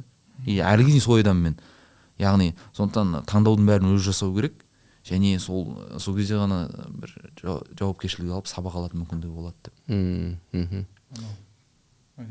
Мен сөзіңізді алып әзеке, бағана біздің енді кітап ал компаниямыздың миссиясы Қазақстан кітап оқитын елге айналдыру деген ниет негізі. Оның ішінде көркем әдебиет оқитын елге айналдыру. Өйткені шынымен де бізге қазір көп көркем әдебиет оқу керек деп ойлаймын. Енді қазір жақсы тренд бар, кітап оқиды. Мен ойымша кітаппен достасудың жолы бәлкім сол мотивациялық кітаптар болғанда дұрыс деп ойлаймын. Жеңіл ғой. Кітаппен достығы сонымен басталған дұрыс деп ойлаймын. Бірақ түбі қайда, жолдың бәрі қайда апарады дегенде сол көркем әдебиет. Бірақ бағана пайыздық үлесіңіз жақсы айтылды да. Өйткені мен ойлайтын 100% көркем әдебиет оқыса, пайда алады, бірақ сәл мотивация қосқан кезде ана екеуін бір күштіреді, түйіндеуге көмектеседі. Бұлай не сияқты ғой енді, қалай айтсам екен, бинокль сияқты бір қызмет атқарады да. Бәлкім анау мотивациялық кітаптың сүзгілері арқылы анадан көбірек аласың да. Әжеке, сіз мысалы мен 100% сенімдім сіздің сыныбыңызда сондай балалар болғанына. Қазір айтайын, классикалық әдебиет, тек классикалық әдебиет оқиды. Бәрін енді жілігін шағып майын ішкен, бірақ өміріне көрініс таппайды. Қалай айтын, вот енді біз айтамыз оқы, көркем әдебиет оқы дейміз де, ал оқыдым деп. Бізде қонақтар болды сондай, мүлдем андай мойындамайды да мотивациялық кітапты. Болды ғой, Біз жігіт жасаған жігіт болды ғой бізде кітап дүкенінде. Атын айтпай ақ қояйық. Бәрін ішіп тастаған. Мырза деп. Кітаптың бәрін ішіп тастаған, бірақ оқу өтіп кеткен дейді, психологиясын сәл өзгеріп жүрген деп айтады да, мысалы. Андай сенімдерін де өзгеріп жіберген деген сияқты. Тек көркем әдебиет оқитын категория адамдар бар ғой бар. Өмірден көрініс таппайды деп жатырмыз ғой, ол қалай оны бір талдап көрсек соң. Шынымен мен қазір елестеттім да, бір екі кісіні андай өте терең оқыған, көп оқыған, бірақ жаңағындай қалай айтсам болады, потенциалы ана кісінің мықты да, бірақ потенциалының бір 5%-ын қолданып жүр ау. Соған бірақ мен ойладым, болады ғой, ғалымдар ғылыммен ләззат алады, ол кісілерге ақша керек жоқ, табыс керек жоқ, олар ләззаты сол ғой жаңағы. Бір нәрсе ашса болды ғой, оған қатты бір премияның да керегі жоқ деген сияқты. Ана кісі сондай ма деп ойладым, жоқ, сөйлесіп едім, негізі ақша керек екен, несі бар екен ше. Қалай дейді жаңағы жалобалар бар екен. Мынау неге мынандай деген сияқты. Әлі де күтеді екен. И мынау нәрсеге жақында бір еркек адам ауыр айтып тастадым ол кісіге ше, маған жазды, жақсы кісі, вообще проблема жоқ, танымаймын, инстаграмнан танимын, бір 30-дан асқан еркек, отбасы бар, жұмысы бар, ақша сұрайды да менен, Азеке осылай бір нәрсеге нетпей жатыр, көмектесіп жіберіңізші деді. Сосын бағыт ұнады маған, сосын жаңа шетелде жүрген жаздым, Қазақстанға келген сөйлесейік дедім да. Сөйтіп Қазақстанға келдік, шетелде жүргенде бірнеше рет жазды. Келдіңіз ба деді. Анау жүйемен тұрақты қадағалап жүр, жарайды. Сосын Қазақстанға келген күні қош келдіңіз Азеке, алдындағы әңгіме не болды деді. Самолеттен түскен уақытта сториске жазды. Алдындағы әңгіме не болды деген сияқты. Сосын бір-екі күннен кейін тағы жазды. Сосын жаздым, сіз немен айналысатын едіңіз? Мынандай деді.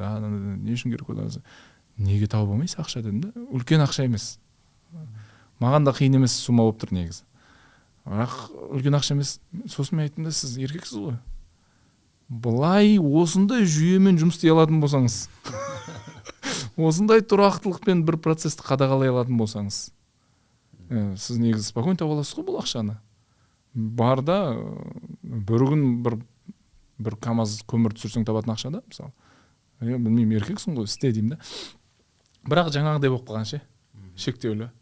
Күту. Маған бер, өйткені мен мынандаймын деген сияқты ше. Анау мотивациялық нәрселер, егер жаңа мен өзім жете алмасам, жаңа кітаптың түйінен соны шығарамасам, ана кітап соны түйіндеп беретін еді.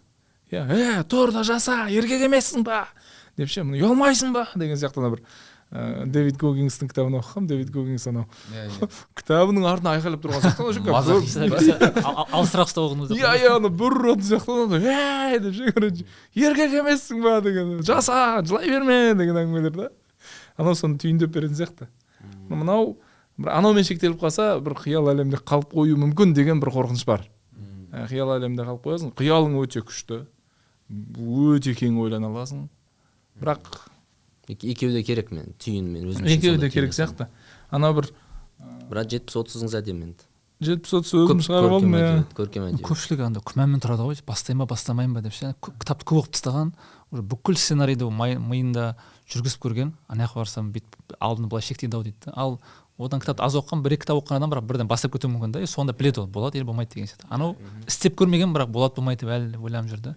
Бағанағы ойланбай көп кітап оқып тастағандардың бір қате тұсы мүмкін осы шығар деймін да, уже басында күмәндарды да көп кіргізіп алды. Бірақ осының екінші тұсы да бар да, мысалы осындай кейбір отырыстарда, орталарда енді былайша айтқанда кітап онша оқымай тек нәтижемен жеткен, мысалы кәсіппен жеткен адамдар бәрібір бір дискомфорт сезілетіні байқалады. Қалай айтсам болады, ол нақты бір сөз күйінде көрінбеуі мүмкін, бірақ сонда да өзін жайсыз сезінетіні байқалады. Яғни сондықтан өзіңде бар ақшаға лайық екенін сезініп, шынымен ләззатын алу үшін де іштей мен соған лайықпын деген білім болғанда керек сияқты. Мен осы тұста мынандай бір TikTok негізі дұрыс пайдалансам пайдалы нәрсе екен. Ақталып отырсыз. Менде TikTok жоқ мысалы. TikTokта бір шығып жатады бір кісілер, ақылды бір орынды пікірлер айтып жататын. Сол кезде айтады да, анау ақшаның көптігі деген мәселе ғой. Сенде дейді, бағана ойыңның тереңдігі, кеңдігі деген нәрсе болмаса, сен үй ала аласың, бірақ қалай болса солай жасайсың дейді ол үйді ішіндегі. Сенде ойыңның, санаңның бір тереңдігі, кеңдігі болмаса, сен киім аласың, бірақ мысалы байларынан кет деген тренд немен аласың да, бірақ талғам жоқ.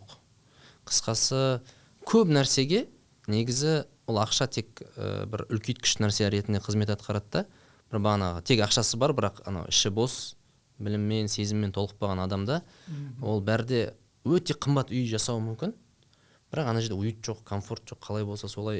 Мысалы ең әдемі мұрын, ең әдемі көз, ең әдемі ерінді бір бетке жабыстырып тастасаң, анау ұсқынсыз бет болып қалады ғой. Дәл сол сияқты қатырады жалпы.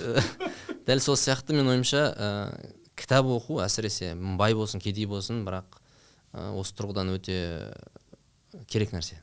Иә, осы жерде мына алдыңғы жылдың соңында Сары қазақты оқыдым. Жылап отырып оқыған кітабым болды. Мұхтар Мағауиннің мәссаған. Мен Мұхтар Мағауиннің ондай терең кіріспеппін. Кезінде оқыдық қой тарихын, бірақ қазір қызығып жатырмын. Анау жылқыны суреттегенде мен жылап жүрдім да, жылқының тектілігін. Анау жоғалып қалады ғой, адасып кетеді ғой, сол кезде айтады ғой, ай, аттың басын жібересің, алып келетін еді ғой үйге дейді да. Анау бұра береді ғой, анау бұл ойлайды ғой, жылқы шаршап уже жаңа кеткісі келіп жатыр дейді да. Бірақ баламай дейді да, қазақ аты ешқашан жоқ, аты адаспайды ғой дейді да. Қанша жерде жүрсе де өзін үй тауып келеді ғой, басын жібересің болатын еді ғой дейді да. Мәссаған дедім да, не деген тектілік. Сосын анау әр шөптің тарихымен, әр шөптің атымен біздің мына дәуірде мынандай не өседі, мына уақытта, мына аймақта, мынау деген сияқты күшті нетті да. Енді мен осы және Ақбілектен де осыны алдым, байдың образын алдым ше. Әдемі байдың образын. Енді менде мынандай бір сұрақ туындаған. Қалай бай болу керек екен деп ше. Ақшамен емес қой. Ақшаң бар екен білмейді ғой. Менде қанша ақша бар екен білмейді ғой адамдар. Ол қазіргі еще мынандай капиталистік дәуірде көлікпен жарыспайсың ғой, сен мен кредитке алған шығармын. Барып 3 соткамен жүрген шығармын мысалы кредитке. 5 миллион теңге төлеп. Ана жігіттің қалтасында 50 миллион теңгесі бар, бірақ ол жаяу жүрген шығармыз. Қайдан білеміз? Білмейміз ғой. Енді менде сұрақ туындады. Мен шынайы бай қандай болады екен? Қандай үйретпепті да бұны ше. Қандай бұл үйретілмейді екен да, қалай енді бай деген кім? Тек көресің, сезінесің, иә, енді Ақбілектен көрдім. Ана бай, мынау картинаны жаңағы келеді ғой ауылға. Сол кезде бір басқа ауылға барып тұр ғой енді Ақбілек жаңа жолдан келіп өзі бір ұсынсыздау бір кедейлеу кісінің үйіне түседі ғой. Сол кезде ана кісі, ей, пәленшелер тұрғанда маған неге келдіңдер дейді ғой. Сонда қараңыз, бай қонақжай болған ғой. Ол сөйлесілмейтін қағида екен да. Ол ауылға келдің ба, сен байдың үйіне түсесің да, болды. Демек, бұл бір қалыптасқан қағида, сен өте жомартсың және өте қонақжайсың сен. Бұл сен байсың. Кейін ана нелерде де жұма сайын кімде ғой, бұл Сары қазақта ғой, жұма сайын ет асып ауылға ас береді. Мен мына тонкосты қарасаңызшы, енді бір ана баяғыда әдебиетте ұстаздарымыз айтқан кезде мас сияқты деп ойлайтын едім. Енді қараңыз, жұма сайын ас береді, неге береді? Ана кедейлер қарны аш. Сосын артығымен ас бәйбіше дейді. Неге артығымен ас? Сарқыт деп алып кетсін үйіне, бір аптаға жетсін ана ет.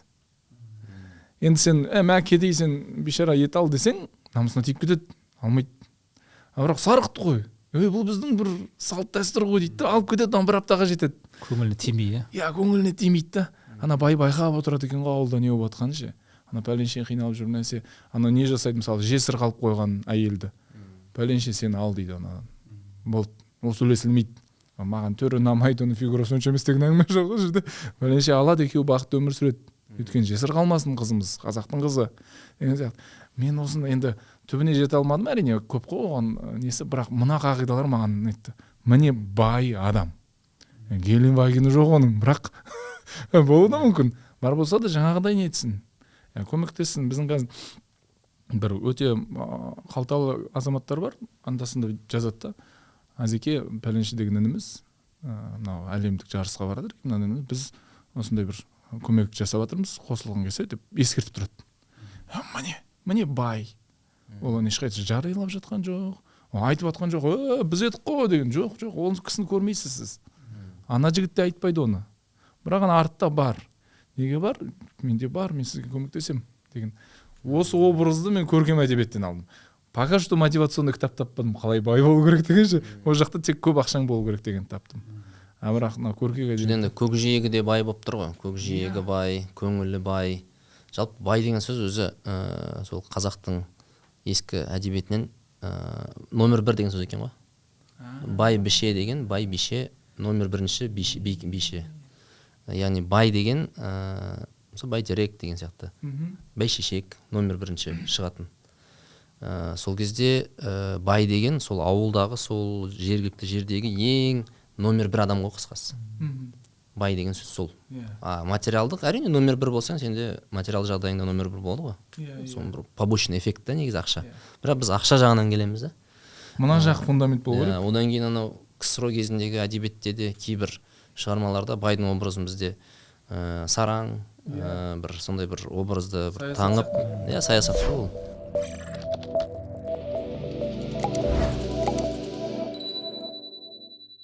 Бізде жаңағы біз енді ислам дінін ұстанамыз, бізде көбіне жаңағы ертегілерде кедей адамның бейнесі жоғары, бай адам сараң деп келеді. Өткенде кітаптар оқыдым, кәсіпкер сахабалар деген. Аналар миллиардер ғой, доллар бойынша. Анау осыншама дирхам қалды, дирхамдың примерно $100 дейді. Динар дейді, осыншама динар қалған, динар шамамен $300 екен. Есетіп қарасаң, әшейін жинап қойған ақшасының өзі бүйтіп қазынадағы доллар миллиардер екен да. Одан бөлек Меккеде осыншама жер, Мединада осыншама гектар жері бар, осындай құда бар, осынша бауы бар дейді да. Не дейсің? Сөйтсең кемінде өте көп адам, бір 20-30 адам доллар миллиардер болған да. Миллионер тіпсін жазбаған ана жерге ше, миллионерлер кірмейді оған ше. Тек қана миллиардерлер жазған. Демек біз бәріміз сондай болуымыз керек екен деп ше. Яғни олар андай дұға еттім бірден байып кетті емес, кәдімгі басын істетіп базардың қай жерінде сауда жақсы жүреді, ана жерге бүйтіп жасасам, ана жерге отырғызып қойсам. Айтып беріңізші, хижрет жасаған сахаба бар ғой. Базарға жоқ, маған базардың жолын көрсет. Абдурахман ибн Ауф деген, оның оқиғасы таң қалып ұнады. Енді ол жаңағы базардың жолын көрсетіп базарға барады дейді, бүкіл базарды аралап шықты дейді ол кісі. Меккеден Мединаға хижрет етіп, білеміз ғой оқиға. Келеді, сөйтіп айтқан қолында бір заты жоқ, тиын жоқ. Бауыр айтады, мен байлығымның жартысын саған берейін дейді. Ана кісі жоқ, қажет емес маған. Айтқан ешкім масыл болғысы келмейді негізінде. Өзім тауым керек дейді. Еще қабілет бар да. Ойлап көр, анау Марғұлан Сейсенбай ағамыз айтқандай байлығын түгел жоғалтып, бірақ мышлениесі бар басында, қайтадан кез келген деңгейдегі дүниені қайтып жинап алады да. Ана кісі соның мысалы да негізінде. Базарға барды да, базарды күні бойы аралап шықты да, қай жерде не сатылып жатыр, бәрін картасын жасады дейді. Сөйтіп келіп қараса, бағанағыдай құрма секілді заттар андай көшеде осындай столдың бетінде сатылады екен да. Тұрыпты да, мына бәрі шаң бар, желі бар, ауа райы белгілі ғой, құм дауылдар жауады, анау сыртын бәрі шаң толып қалады, жесең тісің шықырлайды деген сияқты. Сөйтіп ол шиден себет тоқы дейді да. Тоқып келді жаңа ана кісілер қасына құрбан салып бір қарашы дейді да. Әрі жинақы, әрі адамға бергенге де ыңғайлы, әрі бағасы арзан, әрі шаң болмайды, дымқыл болмайды, су болмайды дейді да. Өйстіп сатсаң әдемі емес па дейді да. Адам таңқалып қалады да, айтқанда күшті қылып сатты ана жерге ше. Салып көз алдына демонстрация жасайды да, шоурумдағы сияқты. Сөйтіп ана жердегілердің бәрін соған отырғызып тастайды да бағана сеткаға ше. Одан кейін сүт сататын өрімдерге келеді да, олардың несін бәрін жеңілдетіп береді да, системаны ше. Бізде қазір тиімділікті арттыру несі бар ғой. Орда бәріне KPI орнатып тастайды да кәдімгідей. Сөйтіп бүкіл базарды өзіне отырғызып тастайды. Яғни одан кейін біреуге базарға кіретін болса, осы күн сұрайды екен да, не сатсам болады, қай жерде не бар деген сияқты ше. Айтқанда администрация құрып тастаған базарға барып ше. TikTok ванхун болған ғой сол кезде. Тұрып та арада көп уақыт өтпей-ақ бірден қайта миллиардерге айналып кетті да ше. Қарапайым бір Медина қаласында қалай миллиардер болады деп ойлайсың ғой, бірақ демек ұсақ қала болсын, ірі қала болсын, адамның мүмкіншілік миында сондай нәрсе болса, кез келген саладан ол дүние жиналады және көп тапқанына сай өте көп ақша берген да негізінде ше. Ана жаққа оқушыларға, мына жақта студенттерге, мектепке, медресеге деген сияқты. Керемет, ұнады маған ше. Болсам осындай бай болу керек екен деймін да ше. Аямай беру керек. Несі де бай болып тұр ғой. Воображениесі жалпы варианттар көп. Вариант жағынан да бай болып тұр ғой. Қалай өмір бір кісі айтып еді, шешім қабылдадым. Мен аспаздың қолындағы шөміш сияқтымын дейді да ше. Шөміш кімге тамақ берудің өзі шешпейді ғой, аспаз шешеді ғой, құйып бере береді ғой ше. Мен сол сияқты маған келіп жатыр, просто соны жинап мына жаққа беріп жатырмын дейді да ше. Ортада өткізіп отырмын әшейін дейді да. Шөмішпін тек қана дейді да ше. Ана бір қызыл түйе туралы несінде анау бір жорыққа барғанда бір нәрсе сахабалар береді ғой, менен мынанша түйе мынаншасы. Бір жорықта жаңағы Хазірет Осман радиаллаху анху 7 түйе немесе 70 түйенің өзін 7000 түйе берді дейді да. Яғни бір қызыл түйенің Мерседес қой. Мерседес Феррари дейді да, Ферраридің құнымен. Ана жерде біз бір кісі айтып отыр ғой, сосын айтады да, жігіттер қайсыңда Феррари бар дейді да. ал мынада ойла 70.000 дейді да, 7.000 Феррари болған, оны бере салған дейді да. Сосын мә ойланып қалдым. Масштаб иә. Бай бұл басқа. бере берсін. Біз енді кітап оқуда техника тағы Мәке Шәке кітап оқуда өзгеріс бар ма соңғы бір жылда? Соңғы бір оқыған бір кітаптардың бірі түн ортасында кітапхана деген, жұрт бәрі жақсы оқып жатыр, бестселлер деді, мен оқып көрейінші дедім. Енді қызық қой негізінде енді. Оқып көрдім, жақсы негізі біздің қоғамға бір керек сияқты, өйткені ана жерде біздің көбімізде болатын бір орындалмай қалған потенциалдарымыз бар ғой, мысалы. Мысалы бойымда суретші қабілет бар еді, бірақ мен жаңа бухгалтерияға түсіп кеттім. Негізі суретшілікке қуым керек пе еді? Немесе бұрын топ құрып ән айтып жүргесін, кейін топ тарап кетті, арасында қыз тұрмысқа шығып кетті да, деген бәрі бұзылып кетті. Әншілікті до конца қуу керек пе деген әртүрлі адамдар болады ғой негізі. Немесе әкемнің бизнесі бар еді, әкем маған жүргізеді, бірақ мен оны тыңдамай қалаға кетіп қалдым. Әкемдікін жүргізе беру керек пе деп. Анау жаңа Нора деген қыздың басынан сондай оқиғалар өтеді да. Әнші бола алатын еді, тағы бір жаңағыдай спорттың артынан кететін болатын еді. Бірақ ешқайсының орындамайды, соңында өзінің өміріне көңілі толмай, өзіне қол жұмсауға кіріседі. Сол уақытта бір ғажайып есік ашылады да, сөйтіп әр өкінішпен аяқтаған өмірін қайта өмір сүруге мүмкіндік алады. Бар әнші болып көреді, спортик болып көреді, кітапханашы болып көреді деген сияқты. Соңында түйіні жақсы, яғни ол соңында айтып қойған осы кітапта или оқиық па? Оқу керек оны. Түйін андай да, мысалы, яғни сені дәл қазіргі сәтіңе артындағы бүкіл сүрген нәрсенің бәрі тәжірибе ретінде әкеліп тұр дейді ғой осы жерге. Сенің дәлге тоқтап тұрған точкаң дамудың алғашқы баспалдағы дейді да. Ана бүйтіп өмір сүруім керек еді, ананы істеуім керек еді деп емес, осы жерге келдім ғой, осы жерден жаңа даму баспалдағын баста дейді негізінде ше. Өткен өмірдің барлығы сенікі тарих, тәжірибе, сен соны қолданып енді ары қарай өміріңді бастай аласың дейді. Ешқайсысы сені өкінішке алып келмеу керек. Бізде жаңа травма деген сол күшті бір нәрсе да. Кезінде мысалы бәріміз таяқ жеп өстік, бірақ оның барлығы менің қазіргі өміріме ешқандай әсерін тигізбеу керек деген сияқты алып келеді. Өте жақсы кітап, әсіресе жастарға пайдалы болады деп ойлаймын негізі. Және ойладым, бізде неге осындай кітаптар жазылмайды екен деп ше. Анау чисто құрылымы құрған кәдімгідей ше. Мына жерде Нора ана жаққа барады, мына жақтан келеді деп. Көркем әдебиет стилінде жазылған ба? Иә, көркем әдебиет стилінде. Құрып қойғанда соны просто ары қарай уже проза деңгейінде жазып шығады да. Бізде осындай неге оқиғаның каркасын құрып алып, ары қарай осындай көркем әдебиет қылып жазбайды дейді да. Мысалы күшті анау адамдарға мотивация беріп жатыр негізінде ше.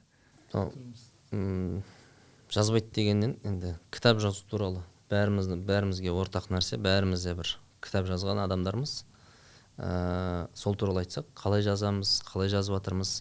Менің енді кейінгі ізденісім бағанадай, мен қазір былай көркем әдебиет стилінде жазғым келеді осылай. Сізде сондай ізденіс бар ғой. Көркем әдебиетті де қазір көп оқып жүрмін, сол үшін. Тағы да бізде жазушы шеберханасы деген марафон болды. Сол жақты өттік. Жалпы Ол сіздерді кім еді? Біздің бастауымызбен ғой. Айтпадыңыздар ма? Иә. Маған жақтан хабарластым мен. Біздікі.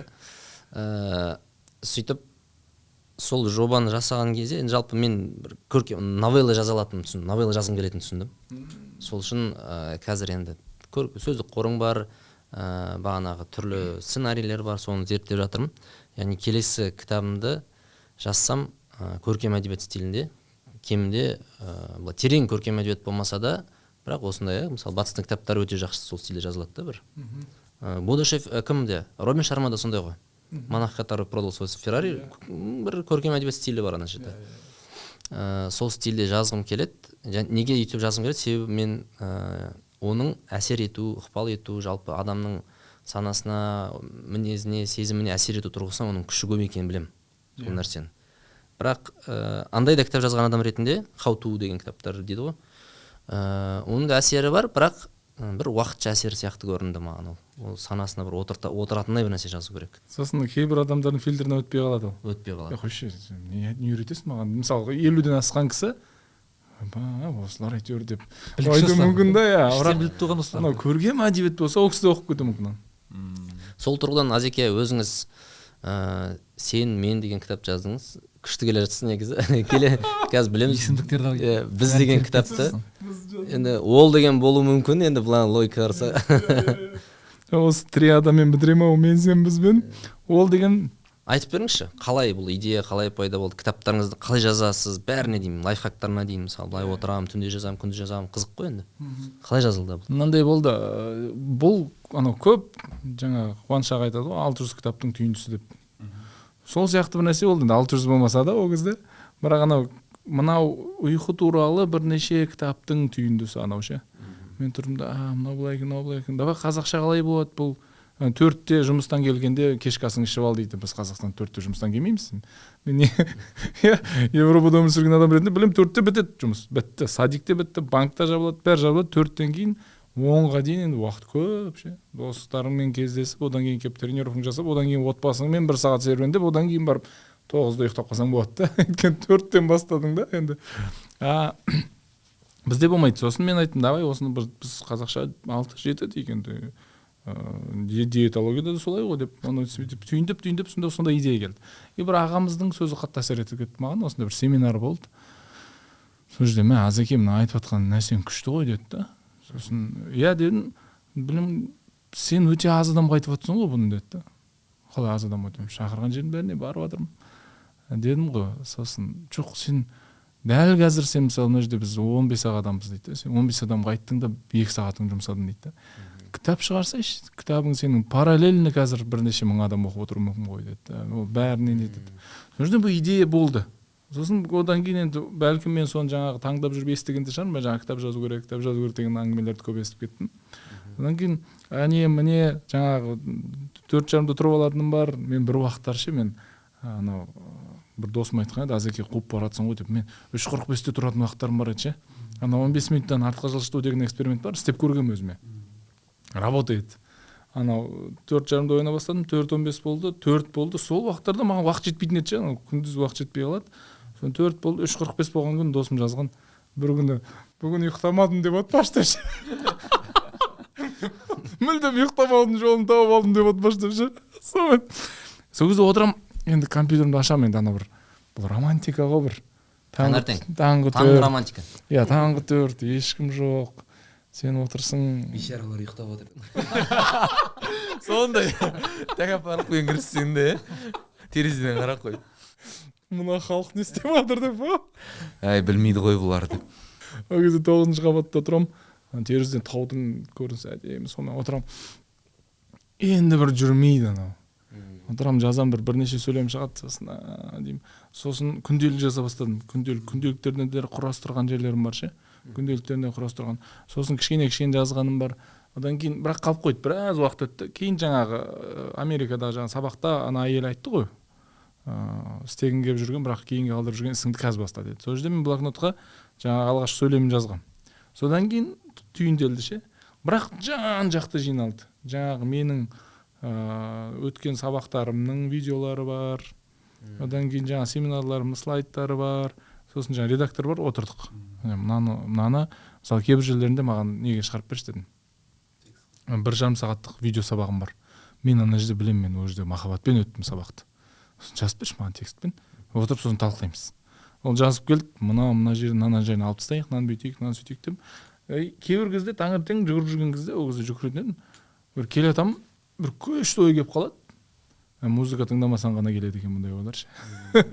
Сонымен деймін да, нені қосам, диктофонды қосам да, былай деп жазам да, өзі кетеді бір 10 минут, 15 минут ше, сосын сақтап қоямын да. Сосын кімге жіберемін. Есі кетіп барады. Қалай? Молодецсің. Кімге редакторға жіберемін. Ол не етеді да, сосын оны қайтадан отырып талқылаймыз. Сосын ол кісінің өзінің сұрақтары болады. Мына жерде ашылмай қалды дейді да, мен диктофонды қосып қойыншы дейді. Сіз маған түсіндіріңізші дейді да. Мысалы, ана мен кітабындегі анау күйеуге шыққым келеді деген бөлік сол кісінің құрметіне шыққан. Тұрмыс құрғым келеді деген.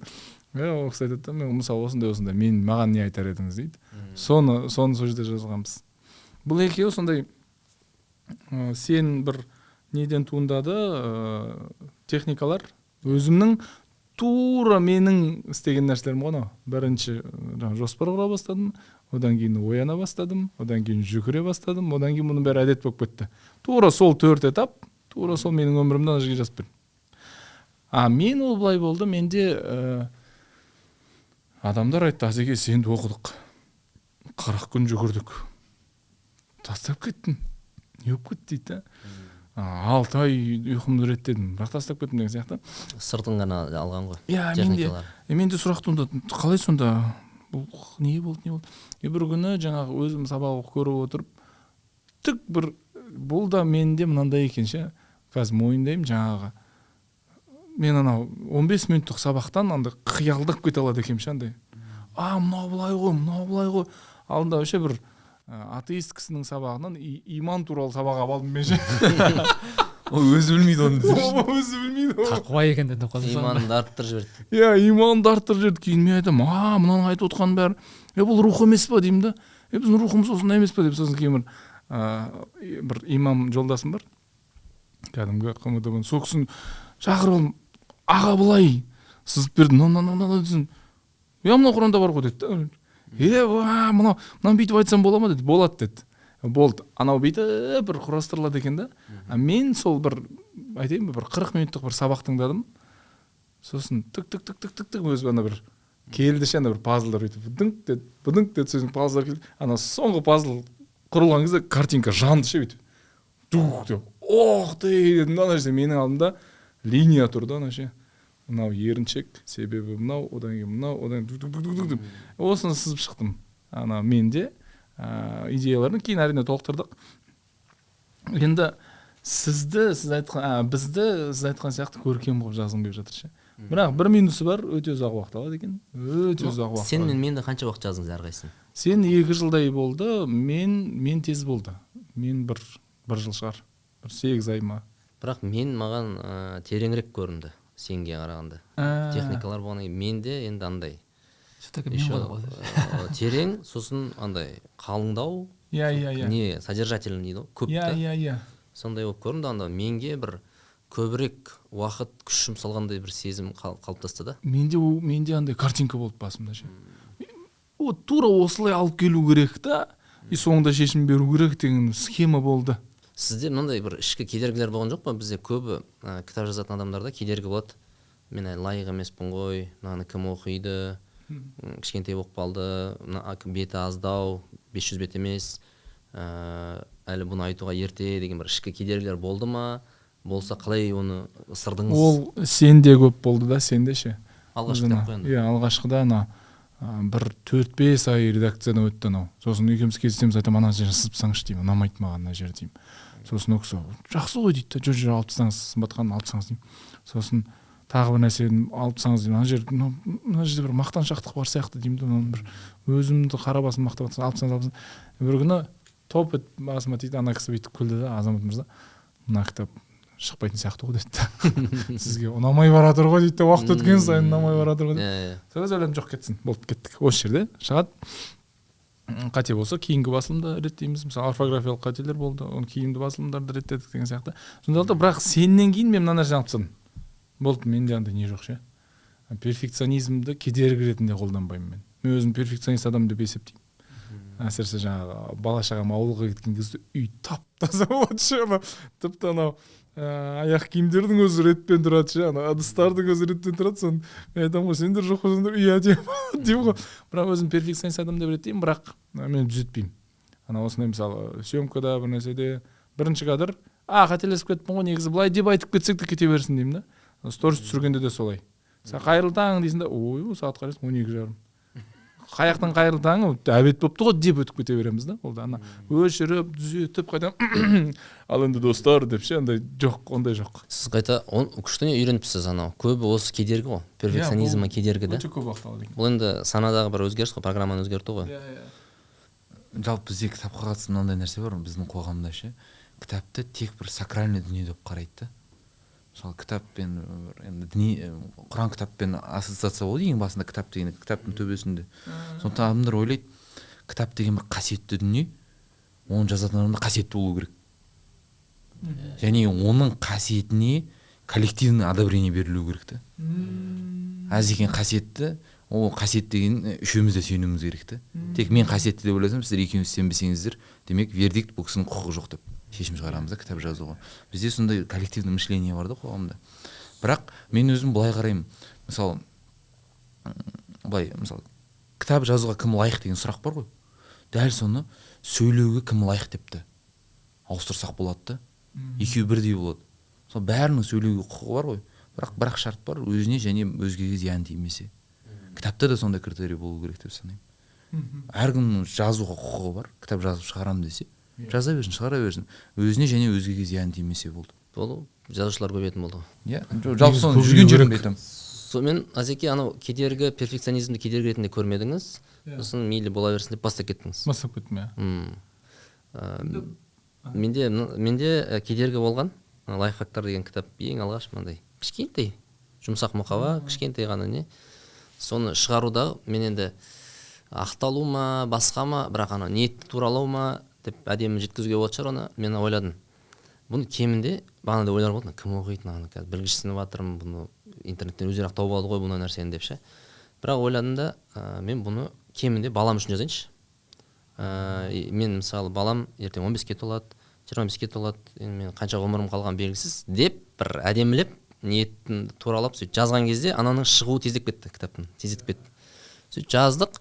Сөйтсем ол подход былай жалпы тиімді подход екен. Өйткені көп жағдайда сен балаң үшін деп жасаған нәрсең басқа да адамдарға пайдалы болып жатады екен. Өзің үшін, балам үшін деп. Сосын бұл анау қызық қой. Және біз қанша кітап, Мәкеңде алдынан қанша кітап өтеді, бізде біз білеміз, оқылатын кітап, сатылатын кітап деп бөлеміз. Анау адам кітап жазғаннан ниеті анау тіпті жай бір күнделік сияқты бір андай мынаны істе дейтін кітаптар да бар. Былай қарасаң, бірінші ой мынандай болуы мүмкін да, алдамшы ой. Не істеп тұрсаң, жазасапты ғой деп. Бірақ анау кітаптың рухы деген нәрсеге сенеміз біз. Адам қандай ниетпен жасайды, мейлі ол анау жазуы аз, суреті көп, тағы басқа бір арасы, тиснениясы нелер үлкен болсын, бірақ анау адамның арғы ниеті көрініп тұрады да кітаптан. Сол мен мысалы қазір кітап жазам дейтін адамдарға айтарым, сіз жақсы жазбауыңыз мүмкін, сөздік қорыңыз бай болмауы мүмкін, тәжірибеңіз де көп болмауы мүмкін, бірақ сіздің ниетіңіз бәрі де көрініп тұрады кітаптан. Бәрі көрініп тұрады кітаптан. Сол үшін және біз байқаймыз, сатылатын кітаптар әдетте бірінші тиражбен өтеді, бір маркетингтің күшімен, прогрефтің бағаның күшімен, бірақ кейіннен оқылмай жатады.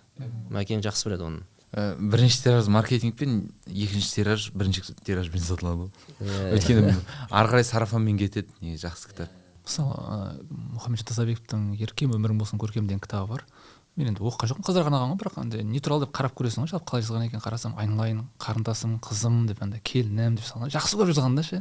Ол кітап әлі күнге дейін бестселлер мысалы. Одан кейін ана кімнің Аслан Оразбаев па еді? Соның сенің қамқорағың деген кітабы бар екен. Ол айтады, мен ешқандай маған ақыл айтатын ағам болған жоқ дейді да.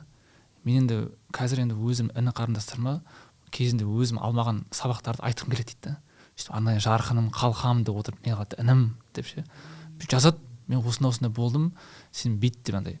Көп кітаптарда оқырман жақсы көріп отырып жазған кітаптардың шын бағана айтқанда рухы ерекше, ол кітаптар ешкім жарнама жасамай-ақ жақсы сатылады негізінде. Соңғы кітап Мәкеңнің «Терең ой» деген кітабы шықты. Мәке бір айтып кетсеңіз, подкаст алаңын пайдаланып. Бұл жерде де мен білем қалай жазылған, 14 ай жазылған кітап. Шаш ағарып кеткен сол үшін де. Айтып жіберсеңіз, бұл мен ойымша, мен былай көрдім, оқымадым толық. Бірақ парақтарын көрдім да, ана бірден сезіледі кітап, рухы деген болады да. Болды бір кітаптар, бағанағы қасиетті деп жатырмыз ғой, сөздерді қолданып. Бір кітаптарды бір ол құрам болмаса да бір бүйтіп денең тіктеп оқығың келетін кітаптар болады. Ол авто танымал болмауы мүмкін.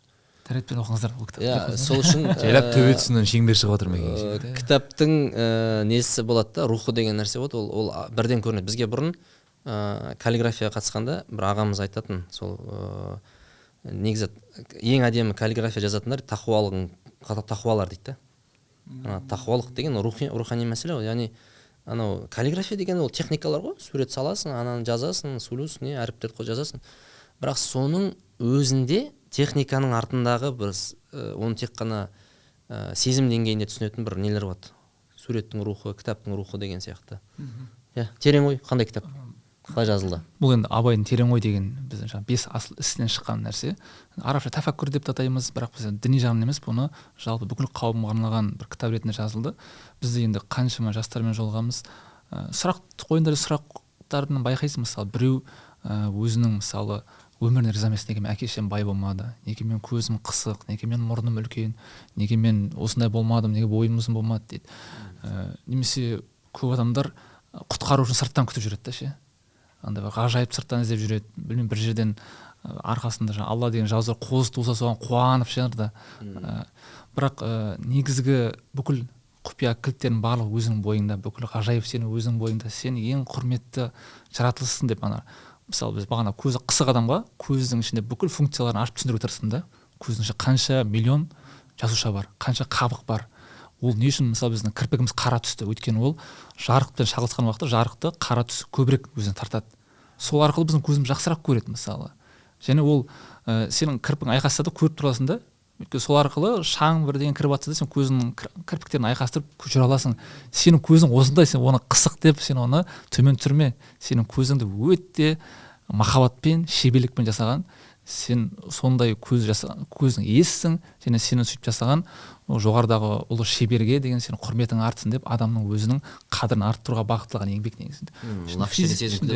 Физика бар, биология бар, анатомия бар, жаңағы кванттық физика бар, ботаника бар. Енді қызығын бүкіл әлем бір ғажайыпта өмір сүрген сияқты, ешнәрсе кездейсоқ болмайды.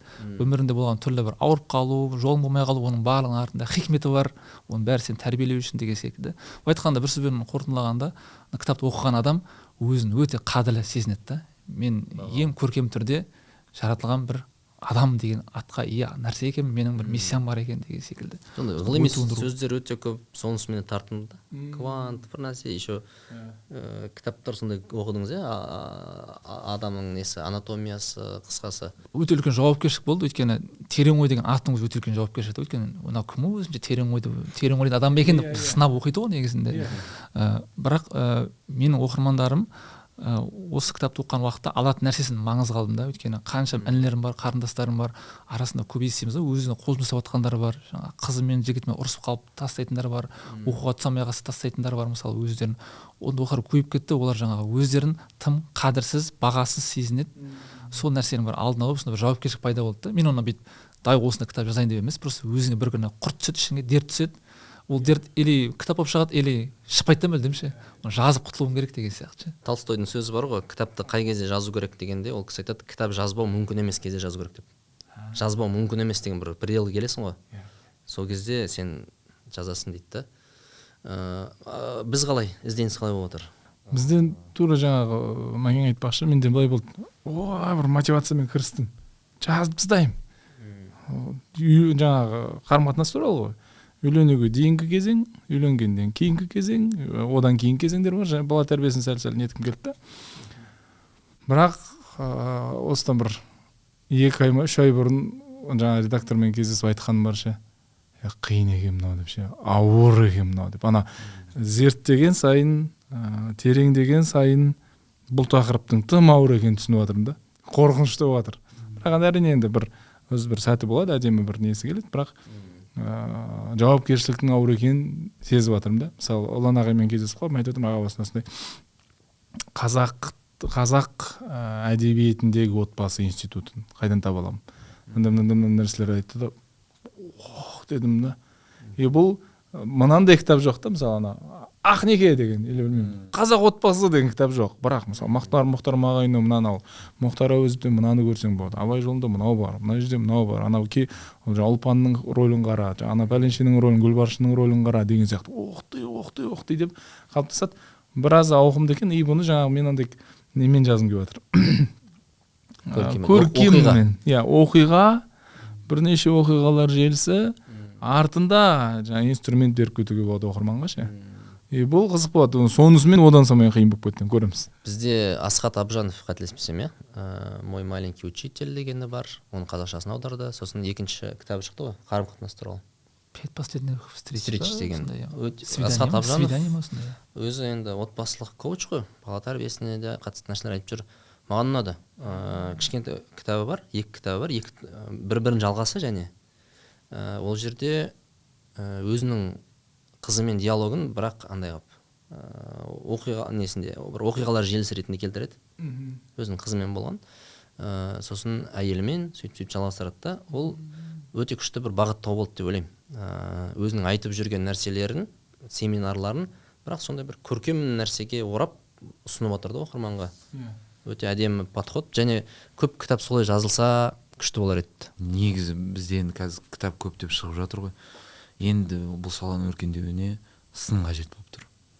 Ешқандай бір авторитетный издание жоқ та Қазақстанда. Мысалы мен сол баспаның пікіріне сеніп кітапты оқып көретіндей фильтр болар еді. сенім ұялататындай бірде бір бізде критик жоқ та.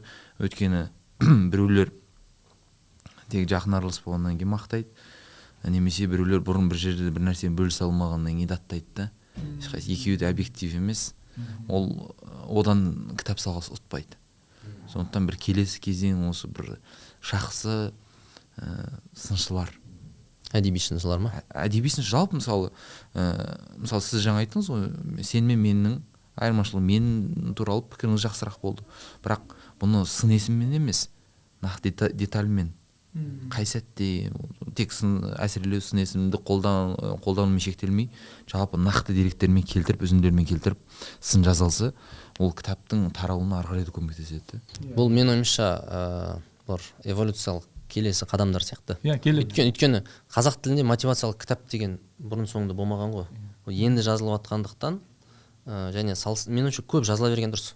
Жазыла береді, сосын мысалы арасынан бір патологтары дейді ғой, топтары шығады да, соның негізінде ғой сын деген ол бір нәрсеге сүйеніп жасай алады нәрсе ғой. Ештеңе жоқ болса ол қалай сынай жасайды? Немесе бізге шетелден адам алдырып сол сынау керек та. Бізде бар жанрға да сын жоқ қой өзі. Көп адам жазу керек сияқты. Көп адам ол арасынан сүзіліп шығады.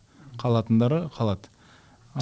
Бізде сөзіңіз аузыңызда анау Сәкен Майғазиев кезінде бір көп әншілер көп болып кетті ғой, 2000 жылдардың басында, 2010 жылға қарай. 2000 жылдардың басында қазақша ән айтатындар аз болды. Музарттар, жігіттер 2010 жылдары көбейіп кетті. Сол кезде айтты ғой, қазір екінің бір әнші, бәрі ән айтады, анау мынау деген. Сол кезде Сәкен Майғазиев бір жақсы пікір айтты. Бұлар көбейе берсін. Сөйтіп тыңдарман соның ішінен үздігін өзі таңдап алады дейді. Көп болған жақсы. Сан сапаға ауысады деп. Нәтижесін көріп отырмыз. Қазір кезде қазақтың музыкасы бір өзінше бір бағыт алып бүкіл әлем тыңдайтындай дәрежеге жетіп жатыр да. Ол бағанағы сол сияқты кітап саласы солай болады деп ойлаймын мен. Кеше мен Джордан Питерсон жаңа кітабында бір жерде Джек Кент деген кітап туралы айтады да. Джек Кент деген кісінің «Драконов не существует» деген кітабы бар екен. И ол жерде мынандай оқиғаны айтып береді да. Оқиға желісі болады, кішкентай бала төсегінің астында дракон тауып алады. Мен төсегімнің астында дракон бар дейді, мамасына барып қуанып айтады да. Мама, дракон жүр дейді. Ана айтады, балам, драконов не существует дейді. Дракон жоқ дейді. Дракон деген атымен жоқ. Жоқ, мама бар, мен төсегім астында жүр дейді. Жоқ, нетпеші дейді, жаңағы басын батырмаш дейді. Өзінің жұмысымен бас емес. Сосын ана кішкентай бала барып ана өзінің нанын бөліп беріп, тамағын бөліп беріп өсіреді да анау. Жаңағы айдаһар дейік па? Айдаһарды өсіреді. Бір кезде ол бөлмеге үлкейеді. Айтады да, анашым міне дракон дейді да. Айтады, айдаһар жоқ ондай нәрсе. Дракон деген нәрсе жоқ дейді да. Көрмейді. Анау соншалықты үлкейіп кеткен, ана үйге орын қалмайды да. Ана кісілер уже шетімен өтеді, бір нәрсе қалады. Сонда да көзін жауып жүрді жаңағы. Міне ғой айдаһар. Жоқ ондай нәрсе. Бір күні ана айдаһар орнынан тұрады да үйді көтеріп алып кетіп қалады ғой. Дәу болып кеткен соншалықты. Сол кезде ана мамасы дейді, мынау не болып кетті дейді. Сосын кішкентай баласы айтады екен да. Бар екенін мойындашы деп ше. Көріп тұрсың ғой. Үйіңді алып кетті. Сол кезде ана бар екенін мойындаған сәтте ана дракон қайтадан кішірейіп жоқ болып кетеді екен да, үй орнында қалады екен. Енді мен бұны мысалы біз кітабында жазам. Анау бұны мынаған алып келіп тұр ғой. Кейбір кезде қарым-қатынаста бір кішкентай нәрселер болады. Сен бірақ жоқ. Сигналдар. Сигнал, айдаһар өсіп келе жатыр. Ертең үйіңді көтеріп алып кететін кезде ештеңе істей алмай қаласың. Отырасың сосын шанс жоқ деп ше. Бір нәрсе мәміле ғой, сөйлесіңдер, айт, менің қалауым мынандай еді, бірақ мен бұл қалауды таба алмай жатырмын, мынандай деген сияқты. Сіздің тараптан, біздің тараптан көшті да, мен айтамын, мынау кітап Джордан Питерсон жаңағы, мына идея әшейін ол кітабындағы бір абзац шығар. 600 беттік кітаптың бір абзацы, бірақ ол 1000 есе ақтап тастады мен үшін өзінше. Бұл ой мені жаңағы отбасылық қарым-қатынаста жүрген адамдарға кішкене түйін салса, болды, мен бақыттымын. Ана кітап өзін 1000 есе ақтады, мен оны мына жаққа жазған үшін мен бақыттымын. Әзеке, сізге жазған ұнай ма, сөйлеген ұнай ма? Өйткені білемін, күнделік жүргізесіз, қанша жылдан бері кітап жаздыңыз. Қайсысы жақынырақ табиғатыңызға? мен таңертең күнделік жазғанда жаман ләззат аламын ше. Кеше соның ғылыми дәлелін түсініп қайттым, ана Джо Диспензадан, ана шишковидная железа дейді, ана DMT. Кәдімгі наркотик қой, біздің миымызден бөлінді, ми бөледі өзі. Шишковидная железа денеге наркотик бөледі деп айтайықшы. И ол кезде сен андай, сенде қорқыныш жоқ болып кетеді, сенде бір ана бір шабыт туындайды, мен жаңағы қобарып тастаймын, көмек келіңдер деген сияқты ой ғой, ана сол шишковидная железада. И вот енді ол кісі айтады, шишковидная железа жаңағы DMT-ді бөлу үшін сен денеңе сен өзіңді страшно бақыт сезінуің керек дейді да. Қазіргі сәтте шүкіршілік деген сияқты. Мен ана күнделік бір нәрсе жазып отырған кезде кейбір кезде мен андай денем түршігіп кетеді ше. Мен білмеймін, бір балам туралы жазған кезде біздің бір өмірімде бар. Иә. Сіз әлі жүргізесіз, иә, күнделік? Иә. Шүкірлік күнделігі ме бұны аты? Шүкіршілік бөлек, күнделік бөлек. Айырмашылығы қандай, қалай жүргізесіз? Анау өмірімде бар артықшылықтар жазамын, а күнделік кеше болған нәрсе болды. Кеше не болды? Соның бәрін жазып шығамын. Анау денең тітіркеніп кеткен кезде, демек жаңағы DMT бөлінді ғой. Содан кейін мен таңғы 7-те барып спортқа барып кірсем ғой. Кетті деп отырасыз. Мен сізді энергичный болып жүргеніңіз спорттан деп ойлап жүрсем, анау не DMT-дан екен. Ол да бар. Ана жаңағы кеше қасымда бір Әлжер деген жігіт бар, неде? Швейцарияда бір бөлмеде жатырмыз. Сонымен таңертең 7-те тұрып кетіп қала беремін ол спортзалға ше. Сон күлетті ол. Ана ораза басталып, ауызбектік, ол жігітте ауызбектік, бірақ айтты, сапарда рұқсат етілген ғой. Мен Қазақстанға барғасын жалғастырамын деді да, жарайды. Мен ауызбектімді сөйтіп таңертең спортпен айналысып кетсем, сен несің сен дейді, кімсің емес сен несің дейді. Сосын сонда андай дисциплина ма бол дейді. Мен айтамын, бұл уже дисциплина емес сияқты, мен просто таңғы 7-тен кейін не істейтінін білмеймін деймін да. Мына жақта шетелде жүрміз, не істеймін, мен оянып алдым. Енді барып қайтамын деймін. Ұйықтау деген вариант жоқ, иә? Иә, ұйықтау деген вариант жоқ. Ұйықтай тұру. Иә, оянып алсам уже ұйқым келмейді. Бұл нәрселер жаңағыдай кітаптан бір кішкентай түйінділер, соны маған берсе, мен ойлаймын, ол кітап өзін ақтап тастады. И сіздің де біздің де кез келгеніміздің жаңағы кітабымыз бір адам өмірін өзгертіп жүрсе, болды. Бұдан артық бақыт жоқ. Маған бағанағы ой ұнап тұр. Мына жерде отырасың, 15 адамға әңгіме айтуға болады, 30 адамға әңгіме айтуға болады, 3000 адамға айтуға болады. Бірақ кітапқа жазсаң, соны миллиондарға жеткізуге болады ол әңгімені. Дәл қазір оқып отқан болуы мүмкін. Иә, дәл қазір. Кітап жазу туралы жақсы айттық деп ойлаймын. Енді бір кездесуіміздің соңғы бөлігін бала тәрбиесіне, оның ішінде баламызды кітапқа баулу деген тақырып. Біз енді біраз кездесулерде айтылған нәрселер дегенмен, Шәкең Мәкең таниды, біздің тұрақты көрермендер. Өзгерістер туралы ғана айтсақ, енді Азекең қазір бірінші рет айтайын деп тұр. Балаларымызды кітапқа баулуда біз қазір не істеп жатырмыз, қандай жоспарларымыз бар, Шәкең Мәке сіздерде қандай өзгерістер бар сол мәселеде. Азеке айтып бастасаңыз өзіңіз. Маған мынандай бір қағида қатты көмектесті. Менің ойымша. Балаларыңыз неше жаста? 2 ұл, иә? 10-да жетті. 10-да жетті. Екеуі де ол. Менің ойымша кез келген отбасында болу керек сияқты. Кешегі бір естіген қатты ұнаған нәрсе, адамдар 1 сағатын жұмсауға уақытым жоқ деп айтады, бірақ 16 сағатын болмайтын нәрсемен айналысуға уақыты бар екен дейді. Бірақ сен 1 сағатың таңертең дұрыс нетсең, 16 сағатың эффективно өтеді деген идея ғой. Енді мен айтамын да, кешке қарай соңғы бір алдыңғы жылдың ортасынан бастап шығар, 9-дан 9:30-ға дейін кітап оқу уақыты біздің отбасымызда. Кітап оқу. Бірақ ол компьютер, телевизор деген бәлелер құтылғаннан кейін басталды бұл мәселе. Енді кітап оқу уақыты белгілі бір уақытта отырды. Сол кезде менде де көп кітап оқылады, ше.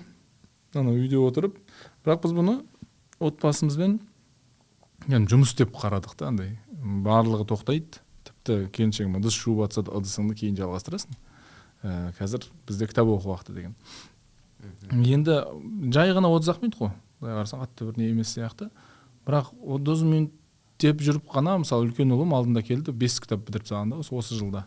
Бөлек оқисыздар ғой, иә? Бөлек, әркім өзі бөлек. Кіші ұлым 1-ші сынып, ол дауыстап отырады, деп сол ғана шулап отырады. Ол да бір 15 минут ұйықтап қала береді. Сол оған да шүкір. Бұл жерде маңызды кітаппен бірге өткізген уақыт қой. Иә. Ана баланың ойында қалып қойсыншы, мынандай бір менде отбасымда мынандай болыпты, мен де өзім отбасыма жасаймын деген сияқты. Бір рет мысалы үлкен ұлым бір оқымайын бір бәле деді. Сол жерде мен біз қаттырақ айтып жібергенім бар. Одан кейін бұл тақырып жабылды. Қалай қатты айттыңыз? Бай ой тарттыңыз ба, не қылдыңыз? Бола ма? Біліп ізде қолдан. Отыр да оқы дедім, кішкене даусымды көтеріп, отыр да оқы дедім. Әкелеріміздің тәсілі ғой. Иә, ол кішкене дұрыс емес тәсіл болды, жарайды. Деп қалды да. Жұмыс істеді. Бұдан кейін ол оқиға қалыптасып қалды. Кіші ұлым да сабағын алды. Болды, демек бізде 9-да не болып жатса да біз тоқтатады екенбіз. Ана ойынын тоқтатқысы келмеді, үлкен ұлым. Не болса тоқтатады екенбіз, отырады екенбіз деді. Ол отырады. Болды. Ана жерде ол өзі 1-2 сөйлем оқуы мүмкін сол жарты сағатта. Оның жартысында ұйықтап қалады, бірақ оған да шүкір. Оқи берсін. Үлкен ұлым келді, анау бір футбол туралы кітап, бір серия бар екен бір кәдімгі. Мынандай бір 200-260 беттік кітап, бірақ күшті жазылған. Әріптері үлкен, ішінде суреттері көп. Футбол туралы. Бір 7-8 кітап бар екен, соның 5-еуін бітіріп тастады. Қазір келесі сынап берші деп отыр да. Кеше ғана көрсетіп отыр, папам мына жерде былай болды, мына жерде болды. Енді бұл баланың ойлау жүйесін қалыптастырып отыр. Енді бірақ ана кітаптың бір несі жаңағы 8 жастан асқандар оқу керек деп тұр. Бірақ анау бір бетінде жаңағы кіші ұлым айтып қалды, анау сүйісіп жатыр ғой деді. Ей, қазір берші. Үлкен ұлым айтады. Ол олар сүйісе береді дейді да. Мұнда қалай болды деп сөйтсе. Енді ана футболист балалар сонда білмеймін ғой енді қалай кетіп қалған 8 жас баланың ішінде, бірақ жаңағыдай бір несі бар екен. Оны да абайлау керек екен. Қандай, мысалы, қазір бізде қазақша көп, ертегілер көп, әдемі жасалған ғой қазір кітаптар, соларды барып алдында таңдатып едім, бала таңдап алды өзі, мынау қызық деген нелерді. Енді балама үлкен мотивация жасадым мен айттым, 20 күнде бір кітап бітірсең 18 жасында BMW М5 алып беремін дедім енді. 2 вариант бар, ол бітірмейтін сияқты. 18 жасына дейін, екінші вариант срочно баю керек енді. М5 менде жоқ қой. 18 жасқа дейін оқу керек қой кітапты. 18 жасқа дейін 20 күнде бір кітап бітіру керек. Қытай рынокты сындырады ғой деп үміттеніп отырсыз. Сол орындалмайды кепей қойған сияқты ғой негізі. Бірақ бастамасы мықты кетіп жатыр. Бастамасы мықты. Идея болса болды ғой. Шәке, қандай өзгеріс? Балаң енді өсті. Енді біз күні кеше 2 жасқа толдық, енді бізді кітап жақсы көреді. Жеуші еді ғой бұрын, қазір әлі одан да қатты жейді. Тура мағынасында жейтін ғой. Ол кезде иә. Бірақ кітапты қатты жақсы көреді. Жүрген жерінде кітап сұрайды, кітап іздейді. Мысалы бір жерге барып тамақ ішуге барсақ 3 кітабын алып шығамыз, кезек-кезек. Кітаппен өзі кітап қарап отырады, сұрайды. Кітаптардағы байланыстырады оқиғаларды, жануарларды байланыстырады. Кейде иллюстрацияда түрліше беріледі ғой бір жануар. Соның бәрін салыстырып оқиғаларды түсінгісі келеді. Сөйтіп бетін ашып әйтеуір түнгі 4-те де ұйықтаймын дегенше әйтеуір күні бойы кітаппен алысып өтеді. Деп. Иә, бірақ мен қатты ондай өзімнің тарапымнан жасалатын әрекет жоқ. Мен тарапымнан тек қан ғана шығар, қалғанын бәрін жұбаймын үйде. Бала көрген істейді ғой. Кітапты мен қоршап тастауды өзі. Мен үйде мүлдем оқытпайды маған. Үйде баланы ұйықтатып оқимын, бірақ оның көзінше оқуға мүмкіндігі жоқ. Бәрібір әсер етеді. Өйткені сіз оның көзінше оқымасаңыз да әсер етеді. Енді солай да үміттенеміз енді. Бірақ былай өзінің әдемі кітап бұрышы бар. Ол жерде кітапты аптасына 4 рет ауыстырып отырамыз, наборды. Өйткені бала бір нәрсе бейберекет көп тұрса жақтырмайды екен. Яғни 3 күн сайын ауыстырып тұрсаң, күнде жаңа кітап оқыған секілді болып. Қайта-қайта қуанып қызығып ашады екен де. Яғни бір нәрсе өте көп болғаннан гөрі аз дозада тұрақты алмасып тұрғаны жақсы екен. Сондай бір кеңестерді алып соны пайдаланамыз, ауыстырып. Өзі кітап таңдайды, өзі оқиды, сосын өзі жинайды. Сәл 3 жас болса, менікі мысалы 3-те 6-да. Бізде былай отырмын, мен өзім түрлі оқығаным бар ғой. Мысалы кейде болады да, папамыз бүйтсе ғой деп ше. Бүйтсе, мен негізі қазір мына жақта жүретін едім деп ше, подкастта отырмайды енді. Сондай ойлар болады іштей ойлар болады. Мен сол бүкіл кітаптан оқыған білімді балама қолданып көргім келеді ғой. Кейде бұл андай кішкене бұны психолог таныстарым естігенде шошып қалады, бұл әңгімені естігенде. Подобный кролик сияқты оқылады. Ішімде сондай нелер болады да, енді жақсы ниетпен, бірақ бүкіл условиясы идеальный болсын. Яғни бәрі дайын болсын. Кез келген өзінің қай саланы таңдаса да мықты алып кететіндей жағдай жасауға деген секілді. Мен осында бір ой келеді. Мен балам ұл бала, екеуі де 3-те 6-та. Жалпы бізді ата-аналар тыңдап отыр. Бізге де сізге де келетін шығар сұрақтар. Балама қалай кітап оқытсам болады деген сияқты. ата ананың ең бір кітап оқымайтын ата ананың өзі жақсай алатын жақсылығы ол сол айналасын кітаппен қоршап тастау ғой баланың. Баланың айналасын қоршап тастаса, сосын бұл біз баламен бірге кітап ұстап, негізі балаға кітаптан да бұрын ана ата ананың махаббаты маңыздырақ та, бірге өткізген уақыты маңыздырақ та, және сол махаббат оның қажеттілігі негізі баланың. Сол кезде оны ата ана жай кітап ұстап отырып та берсе, баланың миында кітап, махаббат деген нәрсе ассоциация болып қалады. Кішкентай кезден бастап. Оны кез келген ата ана істей алады негізі. Бізде Құдайға шүкір, бізде кітаптар бар, иә. Қазақ тілінде шығарып жатырмыз. Одан бөлек анау Клевер деген бір баспаның, ресейлік қателеспесем, Найди деген Найди покажи деген кітаптар сериясы бар. Көп анау сұмдық күшті суреттер бар. Мен 3 жасар балам соны оқиды. Мен 5 кітабын сатып алдым. 3 жасар балам екеуміз оқимыз. Найди покажи деген мысалы айтамыз. Трактор қайда, анау қайда деп ше. Сол кезде маған бір мынандай ой келді. Баланың кругозорының дамығаны қалай білеміз десек, ол неғұрлым көп заттың атын айта алса, сол кругозорының дамығанын белгісі. Демек 3 жасар балама қолданып жатырмын, Аллаға шүкір, бар жетістіктер. Яғни ол барынша көп заттың атын біледі да ана жерде. Енді қазақшасын айтасың, қазақшасын білмесең, орысша үйрете бересің енді. Сол сияқты бізде тіпті 3 жасар балалардың ата-аналары болса да, бізде Аллаға шүкір елімізде кітаптар бар ондай. Кітап ал дүкенінде де бар, тапсаңыздар болады. Соны жай бірге өткізу. Махаббат, кітап екеуін байланыстыра сал. Тіпті мынандай да мен көргенмін, балам телефон қарап отырады. Қатты шектемеймін, бірақ бір шектеулер бар. Сөйтіп, ана кітапты ашамын да, отырсам, ана бүйтіп қарайды, бір уақытта келеді. Оған телефон махаббат бере алмайды ғой. Ол бәрі іздейді ата-анасын, анасын, әкесін. Сөйтіп, сондай бір өзім түсінгенім, яғни өте оңай екен баланы кітапқа баулу. Өзіміз кінәлі екенбіз ғой. Өзіміз біріншіден сотқа шұқылаймыз, екіншіден өзіміз көңіл бөлмейміз. Онымен бірге ойын ойна не, кітап оқы не, бәрі де бір нәрсе жасап жатырмыз негізі, махаббат. Бірақ сол махаббатты кітаппен байланыстырып жіберу дұрыс деп ойлаймын да. Сосын 6 жасар балам бар, Итбасты білесіздер ғой. Итбас деген Step and the World баспасына көп рахмет. Мәкеңнің де қыздары, фанаттары білем. 4 кітабы қазақ тіліне аударылды. Сөйтіп мен 6 жасар баламмен 4 кітабын бітіріп тастадық.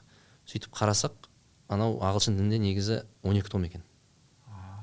Әлі ол аударып үлгерген жоқ әлі Step and the World. Сосын бірден тапсырыс беріп, сіз тапсырыс бере алдыңыз өткен жолы? Каспийде соңғысы қалып қапты да. Мынандай. Кәдімгідей Америкадан келген. Ағылшыншасы. Әлі бар. Каспийден кейін таппай қалдым мен. Және күлкілесі 38.500 теңге тұрады 12 кітап. 12 кітап. Ол мен былай түсіндім, аналар ешкім алмайды да, сосын бір распродажа сияқты қоя салды ма деп мен соны ұстап алдым. Сөйтіп анау баламның қуанышын көрсеңіз, ана өмірін ешқашан ұмытпайтын қуаныш, мен әдейі видео түсіріп алдым. Мен бүйтіп жаңа жыл емес ол, енді кәдімгі күн, бір ақпанның басында ма, садикке барғысы келмейді, оянды да, анау тұр бүйтіп жылтырап ше. Итбастың 12 кітабы ағылшын тілінде. Ана эмоциясын мен енді ешқашан ұмытпаймын, ол өзі де ұмытпайтын шығар. Кәдімгідей көтеріп алған ғой бүйтіп. Алу керек. Срочно. 13-ші кітабы шықты айтпақшы. Біз 13-ші кітабына тапсырыс беріп қойдым. Сол келе жатыр. Бірақ балам шыдамай, сөйтсем YouTube-та андай нелер бар екен. YouTube-та бір блогерлер 13-ші кітап, желтоқсанда шыққан 2024. 13-ші кітап түсіріп, видеомен өзі дауыстап оқиды да. Thinking loud деп. Сөйтіп біз баламыз екеуміз YouTube-та қосып қойып, ана паузаны басып оқып тастадық. Сөйтсек 14-ші кітабы бар екен, ол күзде шығады. Сонымен одан Итбастың сериялары көп, Cat Kid Club. Мен енді өте қуаныштымын да, 38.500 теңгеге баламның 6 жасар баламның кітапқа деген махаббатын. Қазір біздің әйеліміз екеуміздің басымызда ортады. Андай оқиықшы, бір тарау сенмен, 2 тарау сенмен. Әке бүгін рекорд жасадың ғой дейді, 6 тарау оқыдың деп мені сынап жатыр да. Типа шыдай алмайсың ғой жетті деген сияқты. Сонымен мен енді бір баланы қалай кітап оқытқызу дегенге тапқан жауабым осы. Және аямау керек деп ойлаймын ақшаны. Ана айналасын, ол оқи ма, оқымай ма? Оқиды ол, егер мәселе ол баланың кітап оқуында емес, сіз махаббат бермей жатқаныңызда негізі. Көңіл бөлмей жатқаныңызда негізі себеп сол. Оны әйтпесе техника жағынан күніге 10 минут өткіз анау мынау деп оған айтсам ар жағындағы махаббат деген элементті айту керек деп ойлаймын да. Сонымен бір тапқан жауабымыз осы. Иә, 2 жас бар, 3 жас, 6 жас, сізде 7-10 уже кетіп бара жатыр да. Кітаппен қоштап тастау керек. Сіз айтқандай ғой, біз айтып барып айналайын бір мультик көріңдерші десің ғой. Бар Мультик бірдеңе көріңдерші, пока кітапты оқып берші әкеп бере береді да. Дәмін тапқан адам бала ешқашан уже. Біз өткенде біз 6 сағат деген басы бар, балалар кітабын шығарамыз. 40 кітапты 4000 теңгеден берейікші деп бердік. 40 кітап 4000 теңгеден бердік та. Жұқа кітаптар. Жұқа кітаптар енді бәрі цветной, бәрі керемет. Сонымен сол уақытта үйге жаңа қайын ағам отбасымен келіп қалды, жарысқа келген екен. И оның балалар біздің үйге келіп, мен бір қабырғам кітапхана ғой ше. Арасында қыздарының өзінің 2 қызымның кітаптары бар. Бәрі ашып оқып жатыр да, папасы қарап тұр сөйтіп. Мен өзім кітап оқымайтын болған соң, бұлар да кітап оқымайтын шығар деп ойлайды екенмін дейді ше. Сөйтіп үйден толтырып кітап алып кетті. Сосын жаңа кітапты бере жатырмыз. Бұрын біздің үйге жаңағы қолдан домбыра жасаған кісі бар, Айхат деген кісі. Хабарласады, мәке жаңа статустан көріп қалдым, кітаптар беріп жатыр екенсіңдер, мен де алайыншы осы үйге дейді. Үшінқардан келіп алып кетті. Таңертең ерте 7-те ма қайтадан запись жіберіпті. Ойлап қалдым, таппай қалдым екен деп. Мәке кеше кітаптарын бердім, түнгі 12-де оқыды. Таңертең ертіп қазір де мен оқып жатыр деп қояды. Анау кітап бердің, негізі бала оқиды екен да. Біз көбіне кино көре береді, мультик көре береді деп дейміз ғой. Бірақ кітапты берсең, олар оқиды екен. Өткенде мысалы бір видео көріп жатырмын, айтады, мен балаларыма үйде тек қана қазақша видео қосып беремін, сол арқылы олар мүлдем орысша сөйлемейді дейді. Біздің үйде орысша мультик көреді. Орысша видеолар көреді, бірақ қазақша сөйлейді. Арасында орысша да сөйлейді, бірақ көбіне қазақша сөйлейді. Демек ол тек қана бір нәрсені шектеу арқылы болмайды. Ол үйде ата-анасы, жалпы бауырлар кім қай тілде сөйлейді, қай тілде кітап оқиды, сол тілде негізі сөйлейді сияқты. Мен ұлдарым қазақша ерегессе тәнті боламын ғой. Қалай сөйлей алмайтын, кеше 2-3 жыл бұрын сөйлей алмайтын балалар қазақ тілінде бір-бірімен ерегесіп жатыр деп. Қазақ тілінде ғой бастысы. Мұрныңды бет қыламын қазір деп. Біз әдейі орыс тіліне секіріп кетеміз. Үйде 3 тілде кітаптар бар, қазақша, ағылшынша, түркше. Балам дене мүшелерін, жалпы түсінетін заттардың бәрін 3 тілде айта алады. Бірақ әдейі орысшаны не істеп кетеміз, өйткені Қазақстанда дворға шықса бәрі орысша сөйлейді. Оны былай да үйренеді, бірақ біз өзіміз үйретпей ақ қояйық деп отырмыз. Бірақ жалпы мен қазір ойлап отырмын, мен осы бала енді кітапты оқытудағы мақсат негізі ойлай алатын адам тәрбиелеу ғой, ойланатын, сарай алатын. Қазір жасанды интеллекттің дамуы адамды барынша ойлаудан алшақтату ғой. Сол ойланбайсың, жаза саласың. Бәрін дайындап береді. Және алдағы 1-2 поколение ойланбайтын поколениелер өседі. Жауабы дайын болғанда үйренген поколение. И солардың лидері ретінде ойлана алатын, саралай алатын, былайша айтқанда жарық болмаса да, ешқандай электр қуаты болмаса да ойлана алатын, шешім қабылдай алатын адамдар көшбасшы болатын секілді деген ойым бар. Соған дайындағым келіп отыр. Мен уже жайлап, білмеймін, әйтеуір бір соғыста уже дайындап отырмын мен баламды ар жақта. Жоқ, кітап оқыса болды. Анау кітап оқитындар, теледидар қарайтындар басқарады деген артында сол жатыр ғой. Ойланатындар, ойланбайтындарды басқарады деген нәрсе. Кеше кіші ұлым ауыз ашып, тура ауыз ашар уақыты ғой. Біз отырып аузымызды ашып жатсақ, 5 минуттан келіп тұрды. Баба, ана кітапты оқып бер, жоқ берші деп шына кіші ұлым ғой. Жаңа итпас сол. Қазір келем деп енді. Бір тағы 2-3 рет келді. Папа, бір кезде келді де пышақтап кетті. Бір ойыншығын бір жерін кесуім керек деп. Сосын, әй деп мамасы, әй анау айттым, қой бер енді. Бұл бәрі тоқтамайды дедім да. Сосын бір кезде аяғын кесіп алыпты. Келді. Бүйтеді. Сен маған кітап оқып бермей қойдың, көрдің бе? Мен аяғымды кесіп алдым дейді. Ойбу дедім, оқып берейік. Иә, ол күшті ғой. Бала сөйтіп сұрап тұрған кезде қолданып қалу керек та. Әйтпесе өткізіп алсаң кейін ренжіме. Балаң неге кітап оқымайды деген. Балаң қателік болып тұр, ауыз ашар уақытында. Сосын мына жерде бір қызық тәжірибе туралы айта кеткім келіп тұр. Менің енді бұл жерде барлық балаға қолдану керек емес. Өзі жасөспірім балалар болады. Мысалы, ақша беру арқылы оқыту деген нәрсе бар да. Бұл өте нәзік нәрсе. Мен енді өз тәжірибемді айтып көрейін. Мамандар дұрыс-бұрысын айтар. Мен енді қазір балаларыма ақша бермеймін, ол кішкентай. Бірақ менің бір бөлем бар, 16 жаста. Сонымен оны мен кітап оқытқызайыншы деп көрдім. Былтыр қазан айында бастадық, келісім шартпен кәдімгі қағазбен жасадық. Сенің әр оқыған бетіңе 10 теңгеден берем дедім. 10 теңге. KPI. иә басында мен жазған кезде бөлістім ғой да әлеуметтік желіде. Оқырмандар айтады 10 теңге аз, мен ініме көріп едім, ол оқымай қойды, 20 теңге дедім деп бастады. Мен бірақ біліп тұрмын да қазір өсіре беретінімді, егер бұл тұрақты бола берсе. 2024-тің қазанында бастадық келісім шартпен кәдімгідей. Бірінші келісім шарт неге дейін, жаңа жылға дейін. Екінші келісім шарт Рамазанға дейін болды. Қазір жазға дейін ұзартып жатырмыз да келісім шарт. Кәдімгі қағаз жүзінде келісім шарт жасасамыз 16 жаста. Бұл өте нәзік нәрсе. Мен ниет дейді ғой бәрі. Ниетім мынандай болды. Сен кітап оқығаның үшін саған бұл ой еңбегі, өмір саған ақша төлейді. Бірақ пока өмір төлегенше мен төлей тұрайын дедім. Сонда ниетпен бастадық. Қазір ол қанша бірінші 10 теңгеден болды. Сосын анау бір оқырмандарым келіп, мен 5 теңге атам, мен 2,5 теңге атам деп бетіне сөйтіп оқып кетті. Қазір Аллаға шүкір қазаннан бері әлі оқып жатыр. Аптасына 200-300 бет оқиды, бір кітап қой енді. Қазір мен Рамазанның құрметіне 30 теңге қылдым. Сосын ары қарай 20 теңге болады да жазға дейін.